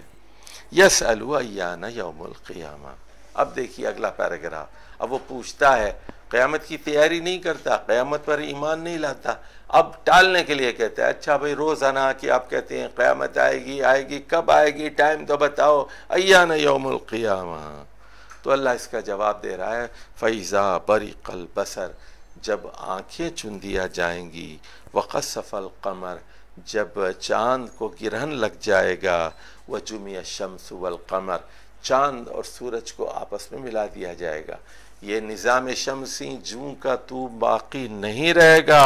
یقول الانسان یومئذ این المفر، انسان کہے گا اس دن کہ جائے فرار کہاں ہے، مفر، تو یہ اس میں ظرف ہے، فرار سے بھاگنے کی جگہ کہاں ہے، کہاں بھاگوں، کلا، ہرگز نہیں، لا وزر الی ربک یومئذ المستقر، تمہارے اپنے رب کے پاس تمہیں رکنا ہوگا، وہی جائے قیام ہوگی، مستقر ہوگا۔ ینبأ الانسان یومئذ بما قدم واخر، انسان کو اس دن، قیامت کے دن، جو اس نے پہلے کام کیے اپنی ابتدائی زندگی میں اور جو سب سے آخر میں کیے، سارے دکھا دیے جائیں گے۔ اب بتایا جا رہا ہے بل الانسان علی نفسہ بصیرہ، بلکہ صحیح بات یہ ہے کہ انسان اپنے آپ پر خود گواہ ہے، اپنے ضمیر کے سامنے وہ مجرم ہے، وہ اچھی طرح جانتا ہے کہ کتنے پانی میں ہے اور کتنی اس نے 420 کی ہیں۔ وَلَوْ أَلْقَى مَعَاذِيرًا، یہاں انفس کی دلیل دی گئی ہے، چاہے وہ لاکھ معذرتیں پیش کرے، وَلَوْ أَلْقَى مَعَاذِيرًا۔ اب یہاں ترسہ ہیں 16 سے 19 تک، اے محمد صلی اللہ علیہ وسلم، لا تحرک بہ لسانک لتعجل بہ، اپنی زبان کو جلدی کے لیے حرکت نہ دیجیے۔ تو جب جبریل آ کر تلاوت کرتے تو رسول اللہ صلی اللہ علیہ وسلم دہراتے تھے اپنی زبان کو تیزی کے ساتھ، کہا کہ ایسا مت کیجیے، ان علینا جمعہ وقرآنہ، اس قرآن کو جمع کرنا اور اس کو پڑھوانا یہ ہماری ذمہ داری ہے، آپ سنتے رہیے، ایک بار آپ جبریل کو سنیں گے آپ کو یاد ہو جائے گا، ہم اس کو محفوظ کر دیں گے آپ کے سینے مبارک میں۔ فَإِذَا قَرَأْنَاهُ فَاتَّبِعْ قُرْآنَهُ، اور جب قرآن پڑھا جائے تو آپ اس کی پیروی کیجئے۔ ثُمَّ إِنَّ عَلَيْنَا بَيَانَهُ، اس کے بیان کی ذمہ داری بھی ہمارے اوپر ہے، اس کی تفسیر کا علم بھی ہم آپ کو سکھائیں گے۔ کَلَّا بَلْ تُحِبُّونَ الْعَاجِلَ وَتَذَرُونَ الْآخِرَةَ، کلا سے پہلے بھی ایک جملہ ہے، ہرگز نہیں، ہرگز نہیں، تم ایمان لا کر کیسے دے سکتے ہو، تم تو وہ ہو جو عاجلہ کی محبت میں گرفتار ہو، نقد کی محبت میں، آج چاہیے آپ کو، آج رشوت چاہیے آج کے دن کے لیے، آج کی شراب چاہیے، آج رات کے لیے لڑکی چاہیے، آج نقد چاہیے، کیا چاہیے، بل تحبون العاجل وتذرون الآخرہ، آپ آخرت کو چھوڑنا چاہتے ہیں، جنت کو، دوزخ کو، قیامت کے دن کو ماننا نہیں چاہتے، تو یہ ہے دیکھیے رویہ ایک منکر قیامت کا. بتایا گیا وجوہ یومئذ ناظرہ، اس دن قیامت کے دن کچھ چہرے دمک رہے ہوں گے، ناظرہ ہوں گے، الی ربہا ناظرہ، اپنے رب کی طرف دیکھ رہے ہوں گے. اس کے برخلاف ووجوہ یومئذ باسرہ، کچھ لوگوں کے چہروں پر اداسی ہوگی، تظن ان یفعل بہا فاقرہ، اور ان کو یقین ہوگا کہ اب ہمارے ساتھ کمر توڑ برتاؤ ہونے والا ہے. کلا، یعنی یقیناً یہ لوگ کامیاب نہیں ہو سکیں گے. اذا بلغت التراقی وقیل من راق، جب روح حلق تک پہنچ جائے گی اور پوچھا جائے گا ہے کوئی پھونکنے والا، راق ہے کوئی، یعنی رقیہ کرنے والا ہے، راق. وظن انہ الفراق، اور انسان یقین کر لے گا کہ اب دنیا سے جدائی کا وقت آ گیا ہے، روح کھینچی جا رہی ہے. والتفت الساق بالساق، پنڈلی سے پنڈلی جوڑ دی جائے گی. الی ربک یومئذ المساق، آپ کے رب کی طرف اس دن جانے کا دن ہوگا. اب اگلا پیراگراف ابو جہل کے بارے میں ہے. 31 سے 35 تک 5 آیات ہیں. فلا صدق ولا صلی، نہ تو اس نے تصدیق کی، توحید کی اور محمد صلی اللہ علیہ وسلم کی، اور نہ اس نے نماز پڑھی. ولیکن کذب وتولی، بلکہ اس نے تو جھٹلایا اور منہ پھیر لیا. ثم ذهب الی اہلہ یتمطی، پھر وہ اپنے گھر والوں کی طرف اکڑتا ہوا پلٹا. اولا لک فاولا، تو افسوس ہے اس پر افسوس. ثم اولا لک فاولا، تو مزید افسوس. اب آخری پیراگراف ہے. ایحسب الانسان ان یترک سدی، کیا انسان یہ سمجھتا ہے کہ وہ یوں ہی چھوڑ دیا جائے گا بغیر سوال و جواب کے، یعنی اس زندگی کا کوئی مقصد نہیں ہے، کوئی قیامت نہیں ہوگی؟ تو اللہ سوال کر رہا ہے الم یکن نطفۃ من منی یمنی، کیا پہلے وہ ایک نطفہ نہیں تھا جو اس کے باپ نے اس کے ماں کے پیٹ میں پہنچایا تھا، یعنی جو اچھال کر. ثم کان علقۃ، پھر اس کے بعد وہ علقہ بنا رہا 40 دن تک. فخلق فسوی، اور اس کے بعد پھر اللہ نے اس کو ڈیزائن کیا اور اس کی تکمیل کی. فجعل منہ الزوجین الذکر والانثی، ذرا غور کیجئے، بڑی اہم جینیٹک آیت ہے کہ مرد سے پھر اس نے بچے پیدا کیے جو خواتین بھی ہیں اور مرد بھی ہیں. زوجین الذکر والانثی، تو یہ عورت کی کمزوری نہیں ہوتی، مرد کی کمزوری ہوتی ہے. اگر کسی کو صرف لڑکیاں ہوتی ہیں تو عورت کو ملعون نہ کیا جائے. آخری آیت میں اللہ کہتا ہے الیس ذلک بقادر علی ان یحیی الموتی، تو جب وہ معمولی نطفے سے علقہ اور فسوا پورا آدمی بنا سکتا ہے، اور تو پھر وہ مردوں کو زندہ کیوں نہیں کر سکتا؟ کیا اس کے پاس قدرت نہیں ہے؟ الیس ذلک بقادر علی ان یحیی الموتی. قرآن مجید کی 76ویں سورۃ الدہر ہے. اس کا دوسرا نام سورۃ الانسان ہے. بعض مصاحف میں اور بعض کتابوں میں یہ لکھا ہوا ہے کہ یہ ایک مدنی سورت ہے، لیکن یہ بات صحیح نہیں ہے. علوم القرآن کی بعض کتابوں میں بھی اسے مدنی کہا گیا ہے. یہ سورت سراسر مکی ہے، اور اس کی چند ابتدائی آیات تو پہلے ہی نازل ہو چکی تھی، اور اعلان عام کے بعد پھر وہ آیات آئی ہیں جس میں کہا گیا لا تطع منہم عاصما ولا تطع منہم عاصما او کفورا، ان لیڈروں کی پیروی مت کیجئے جو عاصم ہیں، گناہگار ہیں، گناہوں میں ڈوبے ہوئے ہیں، کفور ہیں، جو بہت بڑے ناشکرے ہیں۔ تو مکی صورت ہے، اس کی 31 آیات ہیں اور 5 پیراگراف ہیں۔ تو ابتدائی 4 آیتوں میں ہی بتا دیا گیا کہ اللہ تعالیٰ نے ایک راستہ اسلام کا دکھا دیا ہے، اور وہ راستہ ہے السبیل۔ السبیل یہ صراط مستقیم ہے، حضرت آدم سے لے کر لوگ اس پر چلتے آئے ہیں، انعام یافتہ لوگوں کا یہ راستہ ہے السبیل۔ اور انسان کو پہلے دن ہی سے اختیار دیا گیا ہے کہ وہ شاکر بنے یا ناشکرہ بنے، اما شاکرا و اما کفورا۔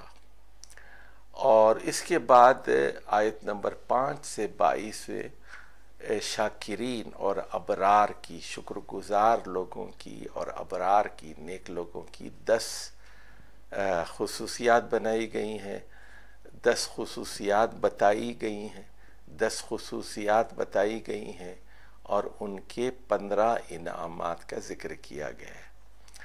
تیسرا پیراگراف آیت نمبر 23 اور 26 آیات کے درمیان، یعنی 23، 24، 25، 26 4 آیات ہیں۔ تو اس میں بتایا گیا کہ مسلمان ایسی قیادت اور ایسے لیڈروں کی پیروی نہیں کر سکتے جو آثم ہیں اور جو کفور ہیں، ناشکرے ہیں۔ اور آیت نمبر 27، 28 میں بتایا گیا اس کی وجہ یہ ہے کہ یہ وہ لوگ ہیں جو عاجلہ کی، کیش کی اور نقد کی محبت میں گرفتار ہیں۔ اور آخر میں بتایا گیا ہے کہ شاکرین اور کافرین کا انجام ایک جیسا نہیں ہو سکتا بلکہ مختلف ہوگا۔ تو پوری صورت کا جو مرکزی مضمون ہے اس میں جو کلیدی لفظ ہے السبیل، یاد رکھیے انا ہدیناہ السبیل، اور آخر میں صورت کے آخر میں بھی فمن شاء اتخذ الی ربہ سبیلا۔ تو یہ السبیل کیا ہے؟ یہ ہے صراط مستقیم، یہ توحید کا راستہ ہے۔ تو انسان کو خیر و شر کی آزادی دی گئی ہے، مذہب کی آزادی دی گئی ہے، اختیارات بھی دیے گئے ہیں، آزادی بھی دی گئی ہیں، وسائل بھی دیے گئے ہیں، اختیار بھی ہے۔ تو اس کو شکر گزار بن کر صحیح آزادی کا استعمال کرنا چاہیے، اور اسلام کا جو راستہ ہے السبیل اختیار کرنا چاہیے۔ انعامات ملیں گے، ابرار میں شمار ہوگا، اور بد کردار ناشکرے لیڈروں کی اطاعت سے بچنا چاہیے۔ یہ ہے سورۃ الدہر کا مرکزی مضمون۔ ایک اور بات جو یہاں غالب ہے کہ وہ یہ کہ ایک اور بات جو اس صورت میں بڑی تفصیل سے آئی ہے، اور وہ یہ ہے کہ یہاں اللہ کی رحمت اور اللہ کے انعامات کا زیادہ ذکر ہے، اور دوزخ کے بارے میں صرف ایک آدھ اشارہ کر دیا گیا ہے۔ اللہ کا نام لے کر ہم اس صورت کا آغاز کرتے ہیں۔ اس صورت کا آغاز ایک سوال سے ہوتا ہے۔ اعوذ باللہ من الشیطان الرجیم، بسم اللہ الرحمن الرحیم۔ هل اتى علی الانسان حین من الدہر لم یکن شیئا مذکورا؟ کیا انسان کی زندگی میں ایسا وقت نہیں آیا کہ وہ اس زمانے میں، اس دہر میں کوئی قابل ذکر چیز ہی نہیں تھا؟ جیسے مثال کے طور پر میرا نام خلیل الرحمن چشتی ہے، تو آج سے 100 سال پہلے میری ماں بھی مجھے نہیں جانتی تھی، میرے والد بھی مجھے نہیں جانتے تھے۔ لم یکن شیئا مذکورا۔ تو میری عمر اس وقت 68 سال ہے، 68 ایئرز ہے۔ تو اب 70 سال پہلے کوئی مجھے نہیں جانتا تھا، اور تو یہ لم یکن شیئا مذکورا۔ تو یہ سوال انسان کے ضمیر سے کیا جا رہا ہے کہ انسان اپنے ماضی کو پہچانے، اپنے آغاز کو پہچانے۔ پھر دوسری آیت میں کہا گیا اِنَّا خَلَقْنَا الْإِنسَانَ مِن نُطْفَةٍ أَمْشَاجٍ۔ ہم نے بلا شبہ انسان کو ایک مخلوط نطفے سے پیدا کیا، یعنی ماں کے انڈے سے، ایگ سے، اور مرد کے سپرم سے پیدا کیا، اور اس کے نتیجے میں حمل ٹھہرتا ہے، اور نبتلیہ، اور ہم اس کو آزماتے رہے، یعنی 9 مہینے مختلف حالات سے وہ گزرتا رہا، اور وہ نطفے سے مضغہ بنا، اور مضغہ سے پھر اس پر گوشت چڑھایا گیا، علقہ اور مضغہ، ہڈیاں، اور ہڈیوں پر گوشت، روح پھونکی گئی، بالآخر بچہ 9 مہینے کے بعد دنیا کے اندر آ گیا۔ فَجَعَلْنَاهُ سَمِيعًا بَصِيرًا، پھر ہم نے اس کو سننے والا اور دیکھنے والا بنایا۔ اور اس کے بعد سنیے، إِنَّا هَدَيْنَاهُ السَّبِيلَ، پھر ہم نے اس کے سامنے السبیل، ہدایت رکھ دی، السبیل رکھ دی، یعنی اسلام کا راستہ، صراط مستقیم رکھ دیا۔ اب اس کی مرضی، اما شاکرا و اما کفورا، چاہے تو اللہ کا شکر گزار بن کر زندگی گزارے، چاہے تو ناشکرہ بن کے زندگی گزارے۔ شکر کی ضد کفر ہے، اور کفر کی ضد شکر ہے، اما شاکرا و اما کفورا۔ اچھا، اب اگر آپ نے فیصلہ کیا کہ میں کافر بنوں گا، ناشکرہ بنوں گا، تو کہہ دیا گیا اِنَّا اعتدنا للکافرین سلاسل واغلالا وسعیرا، کہ ناشکروں کے لیے 3 قسم کا عذاب تیار ہے۔ سلاسل ہے یعنی زنجیریں ہیں، اغلال ہے یعنی گلے کے پھندے ہیں، اور سعیر ہے بھڑکتی ہوئی آگ ہے۔ لیکن اب اگر آپ شاکر ہیں، شکر گزار ہیں، تو اس کے لیے ایک نیا لفظ استعمال ہوا، ابرار، نیکی والے، اچھے کام کرنے والے۔ ان الابرار یشربون من کأس کان مزاجها کافورا، تو ابرار وہ شراب پیئیں گے کاس سے، جام سے، اور اس میں کافور کی آمیزش ہوگی۔ ذرا میں اس صورت میں شراب کا ذکر آیا ہے، ذرا توجہ سے بات سنیں کہ جنت میں 3 قسم کے شرابی ہوں گے۔ ایک سی گریڈ کے شرابی ہوں گے، ایک بی گریڈ کے ہوں گے، ایک اے گریڈ کے شرابی ہوں گے۔ جو سی گریڈ کے شرابی ہوں گے تو شراب رکھی ہوئی ہوگی، بوفے ہوگا، خود آؤ، خود ڈال لو، خود پی لو، یہ نچلا درجہ ہے یہ۔ اور یشربون، اس کے لیے لفظ استعمال کیا گیا یشربون، وہ خود پیئیں گے۔ اور جو بی گریڈ کے ہوں گے وہ زیادہ اللہ کے خاص مہمان ہوں گے۔ اللہ تعالیٰ اپنے ویٹرز سے اور اپنے فرشتوں سے یہ کہہ دے گا کہ یہ میرے خاص مہمان ہیں، ان کے ہاتھ میں جام خود ڈال کر، ان سے پوچھ کر ان کی مرضی کے مطابق شراب پلاؤ۔ تو اس کے لیے لفظ استعمال ہوا ہے یہاں پر وَيُسْقَوْنَ، وَيُسْقَوْنَ، وہ پلائے جائیں گے۔ یشربون، وہ خود پیئیں گے، یہ سی والے ہیں۔ بی والے کون ہیں؟ جو خدمتگار لوگوں کی طرف سے شراب پلائے جائیں گے، یسقون، پلائے جائیں گے۔ اور اے گریڈ وہ ہوں گے جس کو میزبان یعنی اللہ سبحانہ وتعالی بنفس نفیس خود شراب پلائے گا، اور ان کے بارے میں کہا گیا وَسَقَاهُمْ رَبُّهُمْ شَرَابًا طَهُورًا، اور ان کا رب خود ان کو پاک طہور شراب پلائے گا۔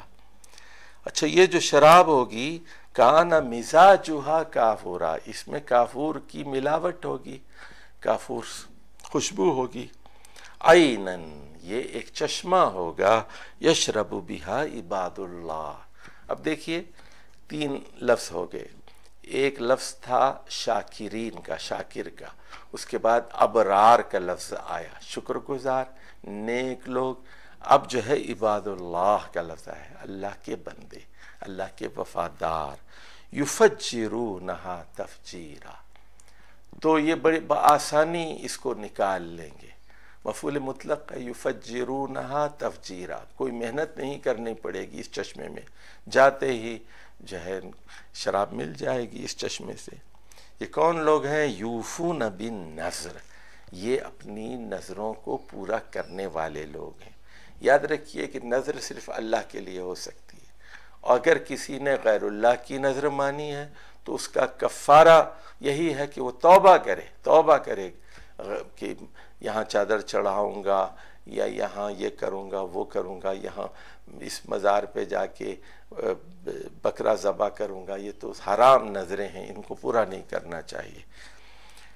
تو لیکن اللہ کے لیے جو نظر مانی جائے وہ پوری کی جائے۔ اچھا، ایک دو باتیں اور بھی سن لیجئے نظر کے بارے میں، کہ اچھی نظر اس کو کہتے ہیں آپ اللہ سے یہ کہیں کہ میں یہ کام کر رہا ہوں، میرا تو یہ رکعت نماز پڑھ رہا ہوں، میرا کام کر دے، 10 رکعت پڑھ لیا، میں 10 روزے رکھ رہا ہوں، رکھ لیے ہیں، میرا یہ کام کر دے، میں نے 1 لاکھ دے دیے ہیں، یہ میرا کام کر دے۔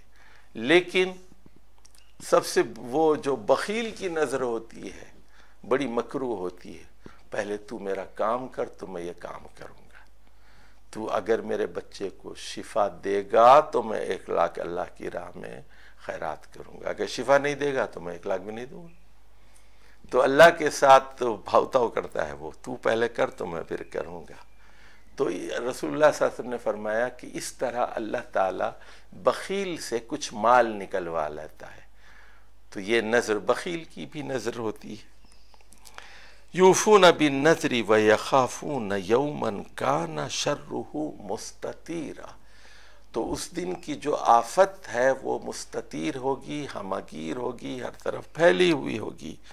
اب یہ ابرار کون ہیں، عباد اللہ کون ہیں، شاکر کون ہیں؟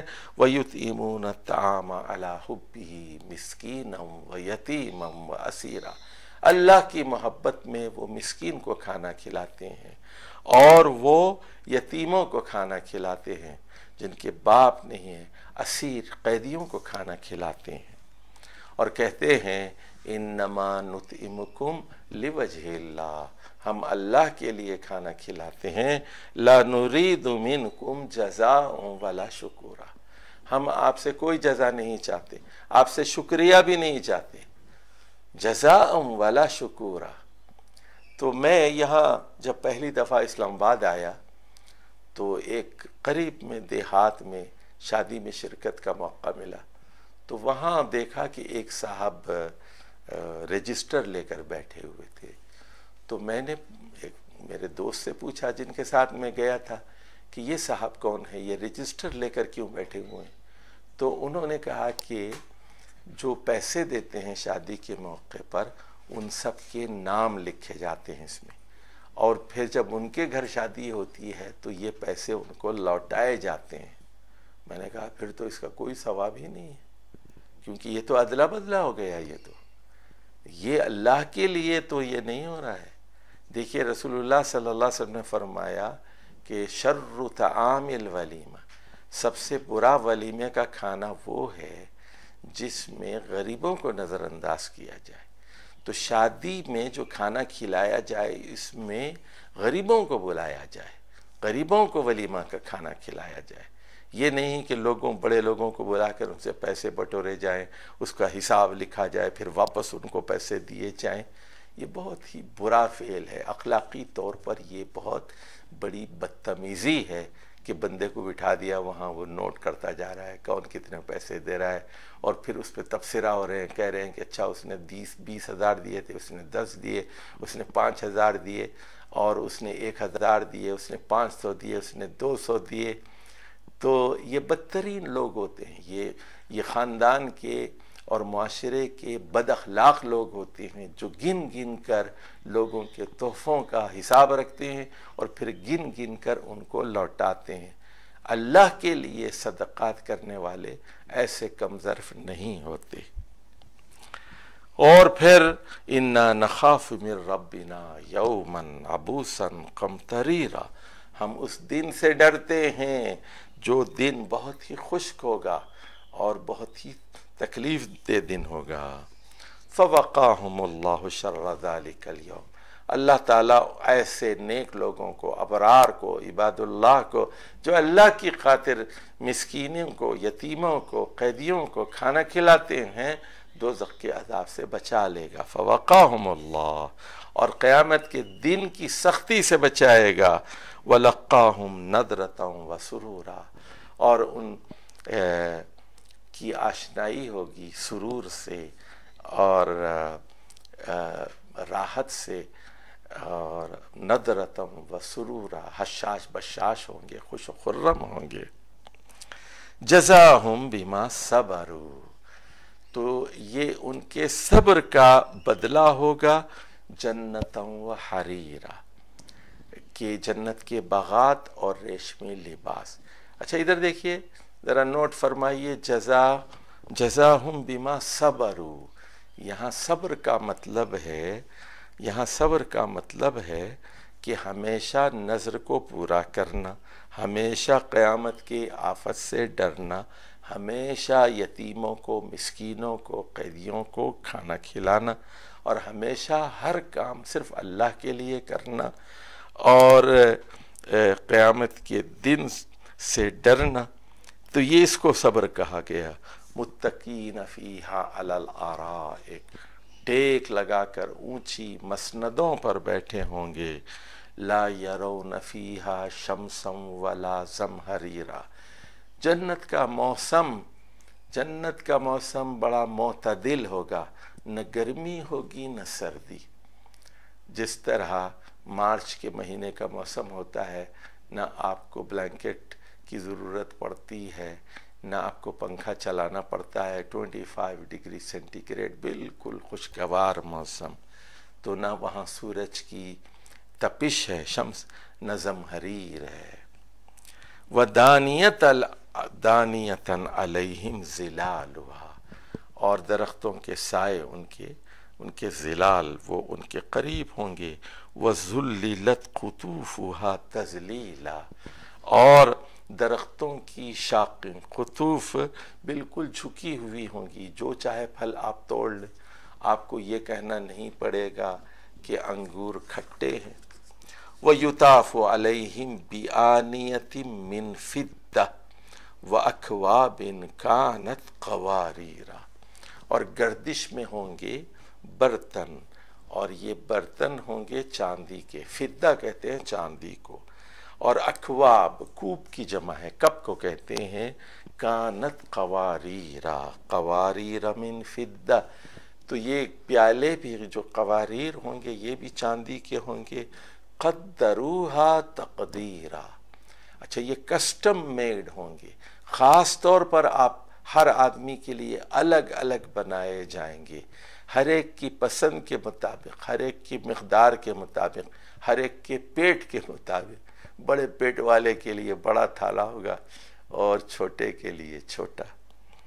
وَيُسْقَوْنَ فِيهَا كَأْسًا كَانَ مِزَاجُهَا زَنْجَبِيلًا.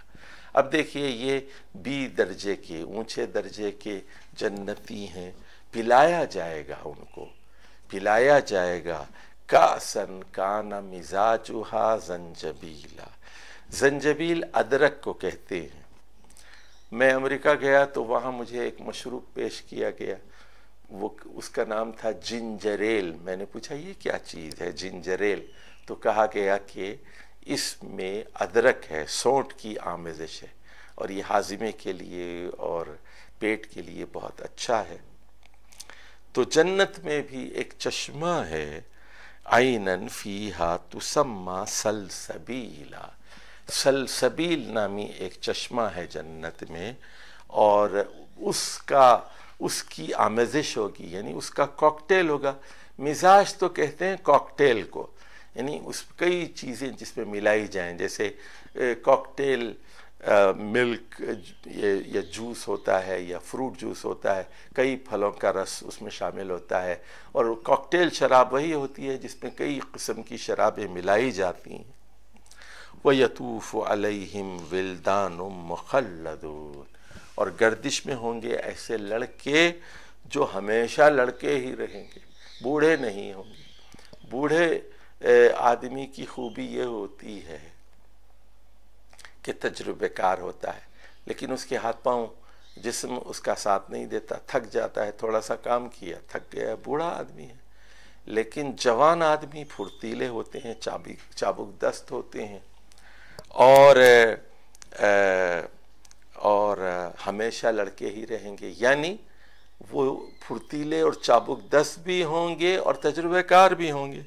اذا رأیتہم حسبتہم لؤلؤا منثورا، اچھا یہ لڑکے ہوں گے، گندے لباس میں نہیں ہوں گے، اور ان کے جسم سے پسینے کی بدبو نہیں آئے گی، پاک صاف ہوں گے، اور اوپر سے آپ دیکھیں گے خدمتگار دوڑ رہے ہیں تو آپ خیال کریں گے کہ یہ بکھرے ہوئے موتی ہیں، پاک صاف بکھرے ہوئے موتی چمکتے ہوئے۔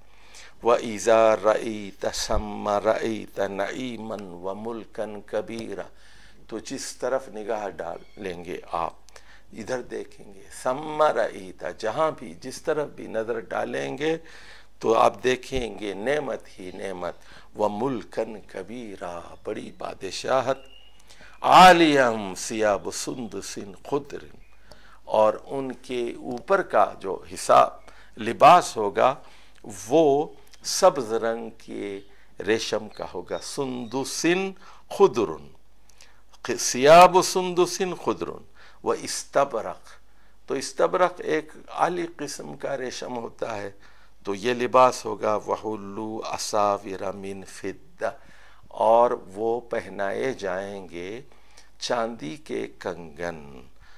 اب دیکھیے اس سے بھی اونچا درجہ، یہ ایک گریڈ والے ہیں، خاص اللہ کے مہمان ہیں، وَسَقَاهُمْ رَبُّهُمْ شَرَابًا طَهُورًا، تو اللہ تعالیٰ ان کو پاک شراب پلائے گا۔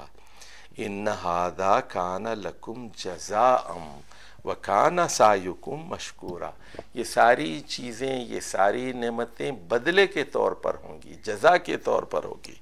إِنَّ هَذَا كَانَ لَكُمْ جَزَاءً، بندہ یہ کہے گا یہ اللہ تیری مہربانی ہے، میں اس قابل نہیں تھا، اللہ یہ کہے گا یہ تیرے اعمال کا بدلہ ہے، صلہ ہے۔ وَكَانَ سَعْيُكُمْ مَشْكُورًا، اور آپ کی کوششیں، آپ کی محنتیں، آپ کی سعی، آپ کی سرگرمیاں قابل قدر ٹھہریں گی، مشکور ٹھہریں گی۔ اب یہاں سے نیا پیراگراف شروع ہوتا ہے آیت نمبر 33 سے، اور یہاں رسول اللہ صلی اللہ علیہ وسلم کو ہدایات دی جا رہی ہیں، دو قسم کی ہدایات ہیں، ذرا خاص طور پر سمجھیے۔ اِنَّا نَحْنُ نَزَّلْنَا عَلَيْكَ الْقُرْآنَ تَنزِيلًا، ہم نے، بلا شبہ ہم نے، ہم بتدریج نازل کیا ہے۔ فَاصْبِرْ لِحُكْمِ رَبِّكَ، آپ اپنے رب کا حکم آنے تک انتظار کیجئے۔ صبر کا مطلب ہے انتظار کیجئے، یہاں صبر کا ایک خاص مطلب ہے۔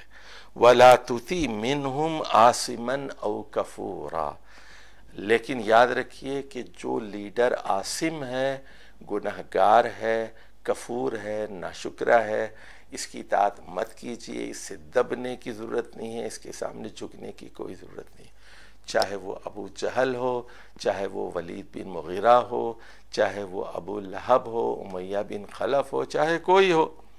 وَاذْكُرِ اسْمَ رَبِّكَ بُكْرَةً وَأَصِيلًا، صبح و شام اللہ کے نام کو یاد کیجئے، اپنے رب کے نام کو یاد کیجئے صبح و شام۔ وَمِنَ اللَّيْلِ، اور رات میں بھی، فَاسْجُدْ لَهُ، اسی کے سجدے کیجئے، وَسَبِّحْهُ لَيْلًا طَوِيلًا، اور طویل راتوں میں بھی اللہ کی بے عیبی کا اعتراف کیجئے۔ تو یہاں دن میں بھی بتا دیا کہ ان لیڈروں کی پیروی نہیں کرنا ہے، اور رات کا بھی بتا دیا کہ صبح و شام اللہ کی بندگی، اللہ کی یاد، اللہ کی عبادت کرنی ہے۔ اب اگلا پیراگراف لیڈرشپ کے بارے میں ہے۔ بتایا آپ قریش کے بد کردار لیڈر جو قیامت کو نہیں مانتے، فرمایا گیا اِنَّ هَؤُلَاءِ يُحِبُّونَ الْعَاجِلَةَ، یہ جو لیڈرشپ ہے یہ عاجلہ سے محبت کرتی ہے۔ عاجلہ یعنی کیش، نقد، آج چاہیے ہمیں، آج ہمیں لڑکیاں چاہیے، آج زنا کریں گے، آج ہم جوا کھیلیں گے، آج شراب پئیں گے، چھوڑو کل جنت کی شراب چھوڑو، جنت کی ہو رہے ہیں چھوڑیں، مجھے یہ چاہیے، رشوت چاہیے، سود چاہیے، ادھار نہیں، میں ادھار پر یقین نہیں رکھتا، مجھے نقد چاہیے۔ ان ہؤلاء یحبون العاجل ویذرون وراءہم یوما ثقیلا، اور اس بھاری دن کو وہ چھوڑ دیتے ہیں۔ یہ وہ دنیا دار لوگ ہیں۔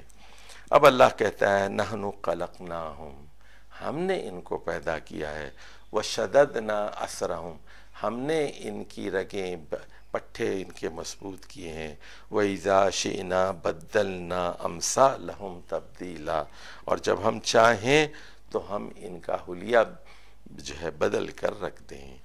اب یہ آخری پیراگراف ہے، یہاں کہا جا رہا ہے ان ھذہ تذکرہ، یہ قرآن ایک نصیحت ہے، ان ھذہ تذکرہ، یعنی یہ باتیں، یہ چیزیں، یعنی ھذہ الآیات، یہ ان ھذہ الآیات تذکرۃ فمن شاء اتخذ الی ربہ سبیلا، وہی freedom of faith, freedom of choice, freedom of religion, آزادی ہے، اما شاکرا و اما کفورا۔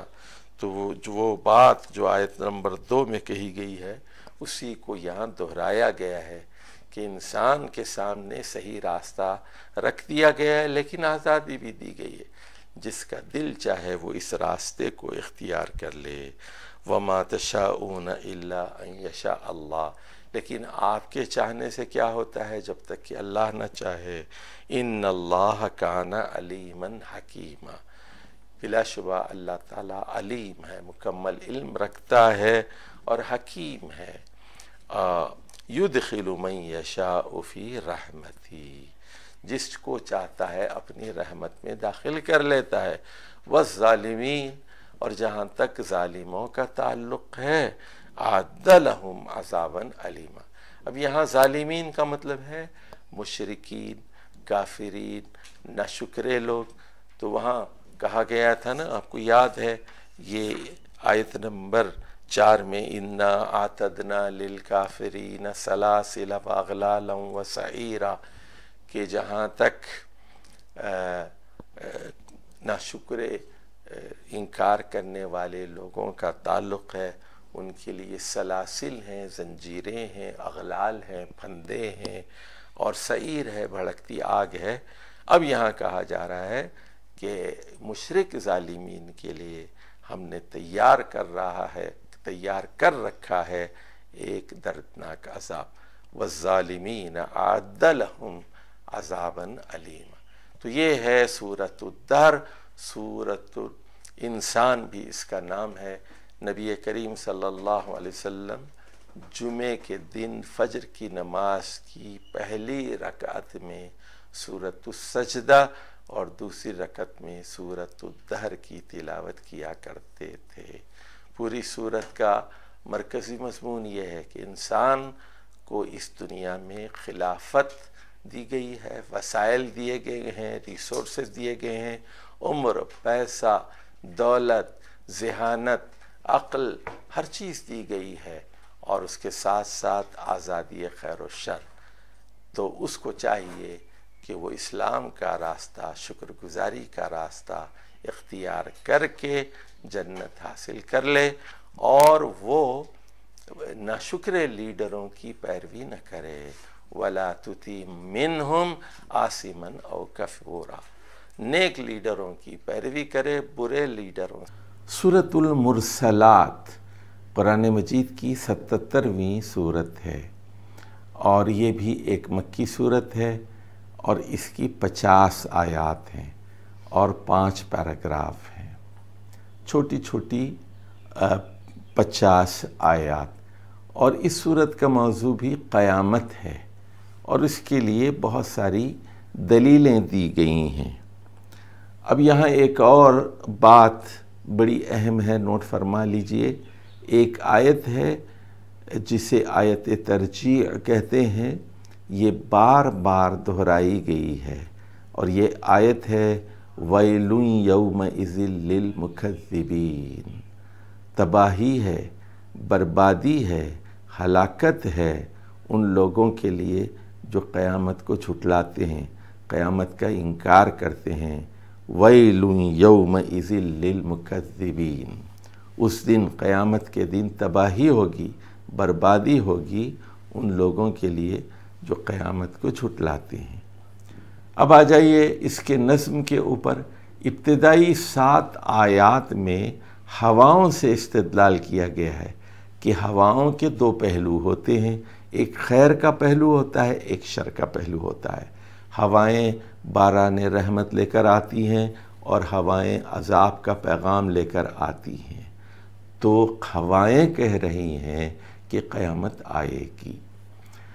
اور اس کے بعد دوسرا پیراگراف ہے آیت نمبر 8 سے لے کر 15 تک، اور اس میں بتایا گیا ہے کہ قیامت کے مناظر کیا ہیں، اور قیامت کی ہولناکی سے اور اس کی تصویر سے، اللہ کی قدرت اور طاقت سے یہ دلیل فراہم کی گئی ہے کہ قیامت ضرور آ کر رہے گی۔ تیسرے پیراگراف میں تاریخ سے استدلال ہے، تاریخ ہلاکت اقوام سے بحث کی گئی ہے، کتنی قوموں کو ہلاک کیا گیا ہے، تو اور جو مظلوم قومیں تھیں ان کو بچا لیا گیا، جو برے لوگ تھے ان کو مار دیا گیا۔ تاریخ بھی کہہ رہی ہے کہ جزا اور سزا ہو کر رہے گی، قیامت آ کر رہے گی، لوگ جنت میں جا کر رہیں گے، دوزخ میں جا کر رہیں گے۔ چوتھا پیراگراف آیت نمبر 29 سے 40 آیات پر مشتمل ہے، اور اس میں بتایا گیا ہے کہ اللہ تعالیٰ صاحب قدرت ہے اور وہ پورا اختیار رکھتا ہے۔ مکذبین بے بس ہیں قرآن مجید کا اور قرآن کی دلیلوں کا انکار کرتے ہوئے، قیامت کو جھٹلانے والے بے بس ہوں گے، لاچار ہوں گے اللہ کے سامنے۔ اور آخری پیراگراف جو آخری 10 آیات پر مبنی ہے، اس میں بتایا گیا ہے کہ اللہ تعالیٰ عادل ہے اور وہ انصاف کر کے رہے گا، اچھوں کو جزا مل کر رہے گی، برے لوگوں کو سزا مل کر رہے گی۔ پوری صورت کا مرکزی مضمون کیا ہے کہ قرآن مجید قیامت کی عقلی، آفاقی، انفسی اور تاریخی دلیلیں فراہم کر رہا ہے، دلیل پر دلیل دے رہا ہے۔ یہ قرآن قیامت واقع ہو کر رہے گی، قیامت کو جھٹلانے والے مکذبین ضدی ہیں، ہٹ درم ہیں، تباہ و برباد ہو کر رہیں گے۔ اس کے برخلاف جو مومنین ہیں، مصدقین ہیں، محسنین ہیں اور متقین ہیں، وہ اجر و ثواب سے فیضیاب ہوں گے۔ اب دیکھ لیجئے، ہم سورت کا جائزہ لیتے ہیں۔ اعوذ باللہ من الشیطان الرجیم، بسم اللہ الرحمن الرحیم۔ والمرسلات عرفا فالعاصفات اسفا والناشرات نشرا فالفارقات فرقا فالملقیات ذکرا عذرا او نذرا انما توعدون لواقع۔ تو یہ جو 7ویں آیت ہے، انما توعدون لواقع، تو یہ ہے اصل مرکزی مضمون۔ اسی کو ثابت کرنے کے لیے پرانی قسمیں کھائی گئی ہیں کہ گواہی ہے ان ہواؤں کی جو بھیجی گئی ہیں، جو انسانوں کے دلوں میں اللہ تعالیٰ کی یاد پیدا کرتی ہیں، فالملقیات ذکرا، تنبیہ کے طور پر یا عذر کے طور پر۔ اب اس کے بعد دوسرے پیراگراف میں بتایا گیا ہے کہ مناظر قیامت کیا ہوں گے۔ فَإِذَا النُّجُومُ طُمِسَتْ وَإِذَا السَّمَاءُ فُرِجَتْ، یعنی جب ستارے بے نور ہو جائیں گے اور آسمان پھاڑ دیا جائے گا، وَإِذَا الْجِبَالُ نُصِفَتْ، اور پہاڑ ریزہ ریزہ کر دیے جائیں گے، وَإِذَا الرُّسُلُ أُقِّتَتْ، اور رسولوں کی گواہی کا وقت آ پہنچے گا۔ لِأَيِّ يَوْمٍ أُجِّلَتْ لِيَوْمِ الْفَصْلِ وَمَا أَدْرَاكَ مَا يَوْمُ الْفَصْلِ وَيْلٌ يَوْمَئِذٍ لِّلْمُكَذِّبِينَ۔ تو فرمایا گیا کہ کس چیز کے لیے اس کو مؤخر کیا گیا ہے، یہ فیصلے کے دن کے لیے مؤخر کیا گیا ہے۔ اور آپ کو معلوم ہے کہ فیصلے کا دن کیا ہے، یہ وہی دن ہوگا جب قیامت کو جھٹلانے والوں کی شامت آئے گی۔ وَيْلٌ يَوْمَئِذٍ لِّلْمُكَذِّبِينَ۔ اس کے بعد اگلا جو پیراگراف ہے آیت نمبر 16 سے، وہ تاریخ کے بارے میں ہے۔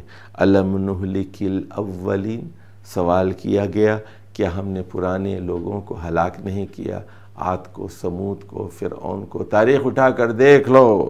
ثم نتبعہم الآخرین، اور پھر بعد والوں کو ہم نے کیا ان کے پیچھے نہیں چلایا۔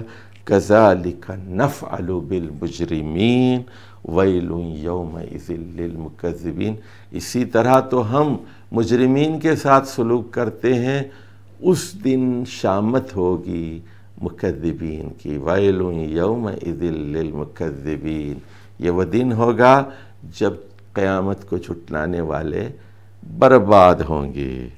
اس کے بعد دیکھیے انفسی دلیلیں آ رہی ہیں آیت نمبر 20 سے۔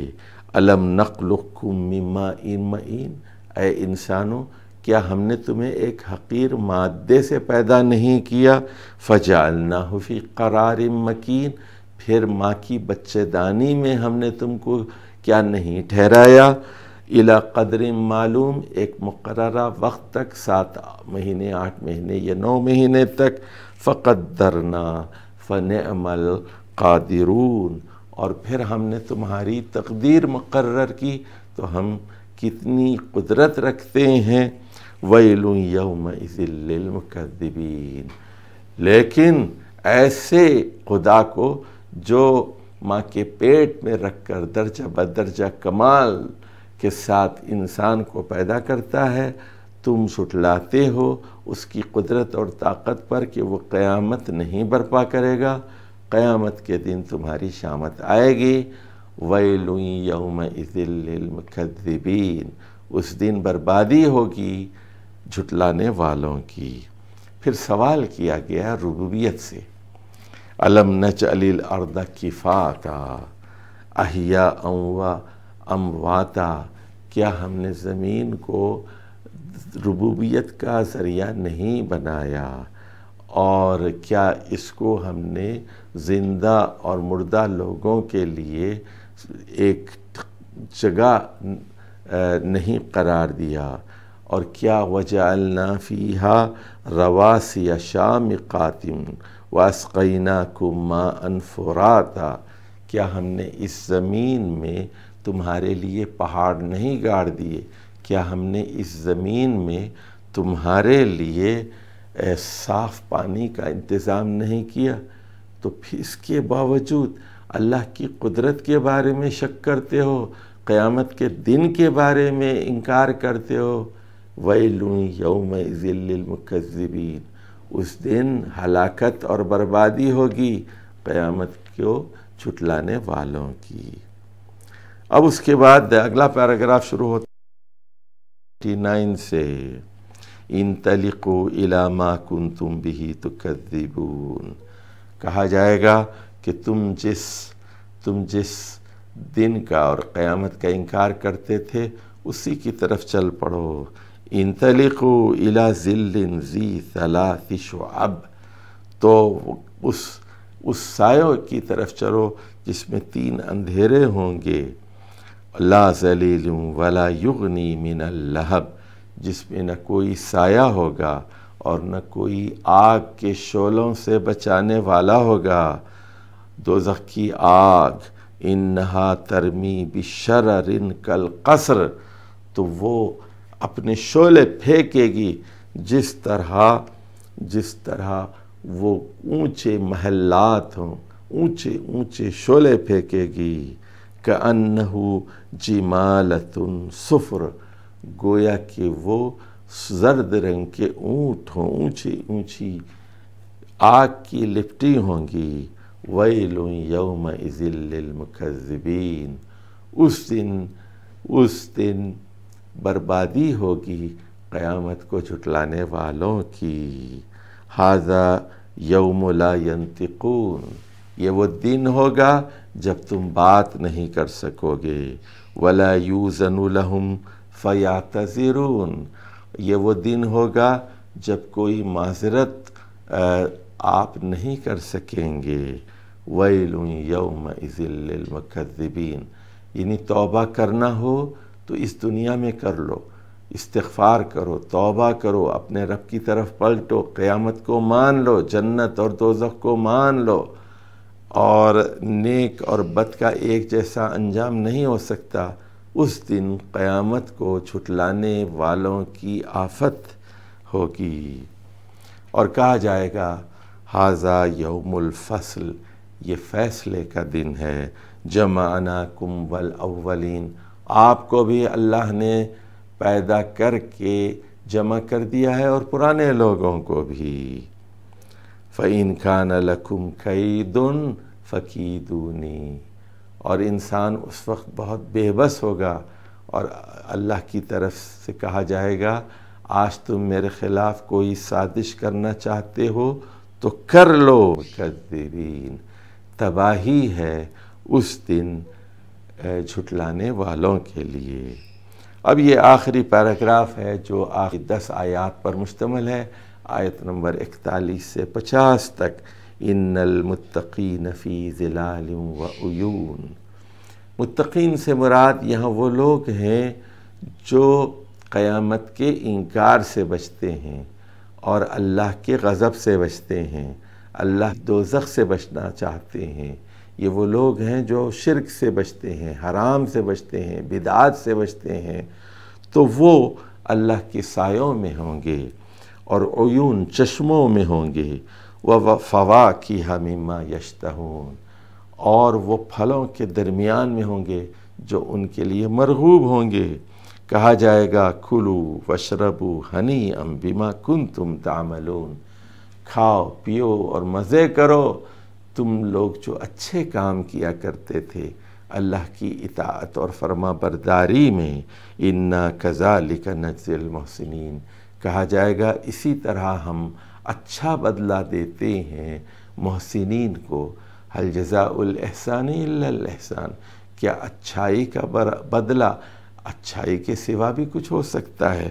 وَيْلٌ يَوْمَئِذٍ لِّلْمُكَذِّبِينَ، البتہ تباہی اور ہلاکت ہوگی ان لوگوں کے لیے جو قیامت کے دن کو جھٹلاتے ہیں۔ کُلُوا وَتَمَتَّعُوا قَلِيلًا إِنَّكُمْ مُجْرِمُونَ، اے مجرموں، اے برے کاموں میں مشغول اور منہمک لوگو، کھاؤ پیو اس دنیا کے مزے کر لو، یہ چند دن کا مزہ ہے۔ قلیلاً کُلُوا وَتَمَتَّعُوا قلیلاً انکم مجرمون، تم لوگ مجرم ہو۔ ویل یومئذ للمکذبین، تمہاری تباہی اور بربادی ہوگی قیامت کے دن، تم مکذبین میں سے ہو۔ وَإِذَا قِيلَ لَهُمُ ارْكَعُوا لَا يَرْكَعُونَ، تمہیں رکوع کرنے کے لیے کہا جاتا ہے تم رکوع نہیں کرتے، تمہیں اللہ کی بات ماننے اور تسلیم کرنے کا حکم دیا جاتا ہے، تم اللہ کی بات تسلیم نہیں کرتے۔ وَيْلٌ يَوْمَئِذٍ لِّلْمُكَذِّبِينَ، اس دن تباہی، بربادی اور ہلاکت ہوگی جو قیامت کو جھٹلانے والے ہیں۔ یہ تھی آیت نمبر 49، اور آخری آیت میں ضدی ہٹ درم مکذبین نے قیامت سے سوال کیا گیا، فَبِأَيِّ حَدِيثٍ بَعْدَهُ يُؤْمِنُونَ، کہ اللہ تعالیٰ تو انسان کا خیر خواہ ہے، انسان کی بھلائی چاہتا ہے، انسان کو جنت میں داخل کرنا چاہتا ہے، لیکن اب اس کے سامنے اور کون سی دلیل چاہیے؟ قرآن کے علاوہ اور کیا چاہیے؟ قرآن میں تو اللہ تعالیٰ نے کئی طریقے سے لوگوں کو سمجھایا ہے۔ وَلَقَدْ صَرَّفْنَا فِي هَذَا الْقُرْآنِ، بدل بدل کر، اسالیب بدل کر، دلیلیں بدل بدل کر اللہ نے انسانوں کو سمجھایا ہے، لیکن انسان ہے کہ مان کر نہیں دیتا۔ تو یہ ان کی ہٹ درمی اور ان کی ضد کی ایک تصویر ہے۔ فَبِأَيِّ حَدِيثٍ بَعْدَهُ يُؤْمِنُونَ، اب اور کون سا قرآن انہیں چاہیے جس کے بعد وہ ایمان لائیں گے؟ اور کون سی دلیل چاہیے؟ اور کون سا استدلال چاہیے؟ تم ضدی ہو تمہاری تباہی بربادی یقینی ہے، الا یہ کہ تم قیامت پر ایمان لے آؤ۔ والسلام علیکم ورحمۃ اللہ وبرکاتہ۔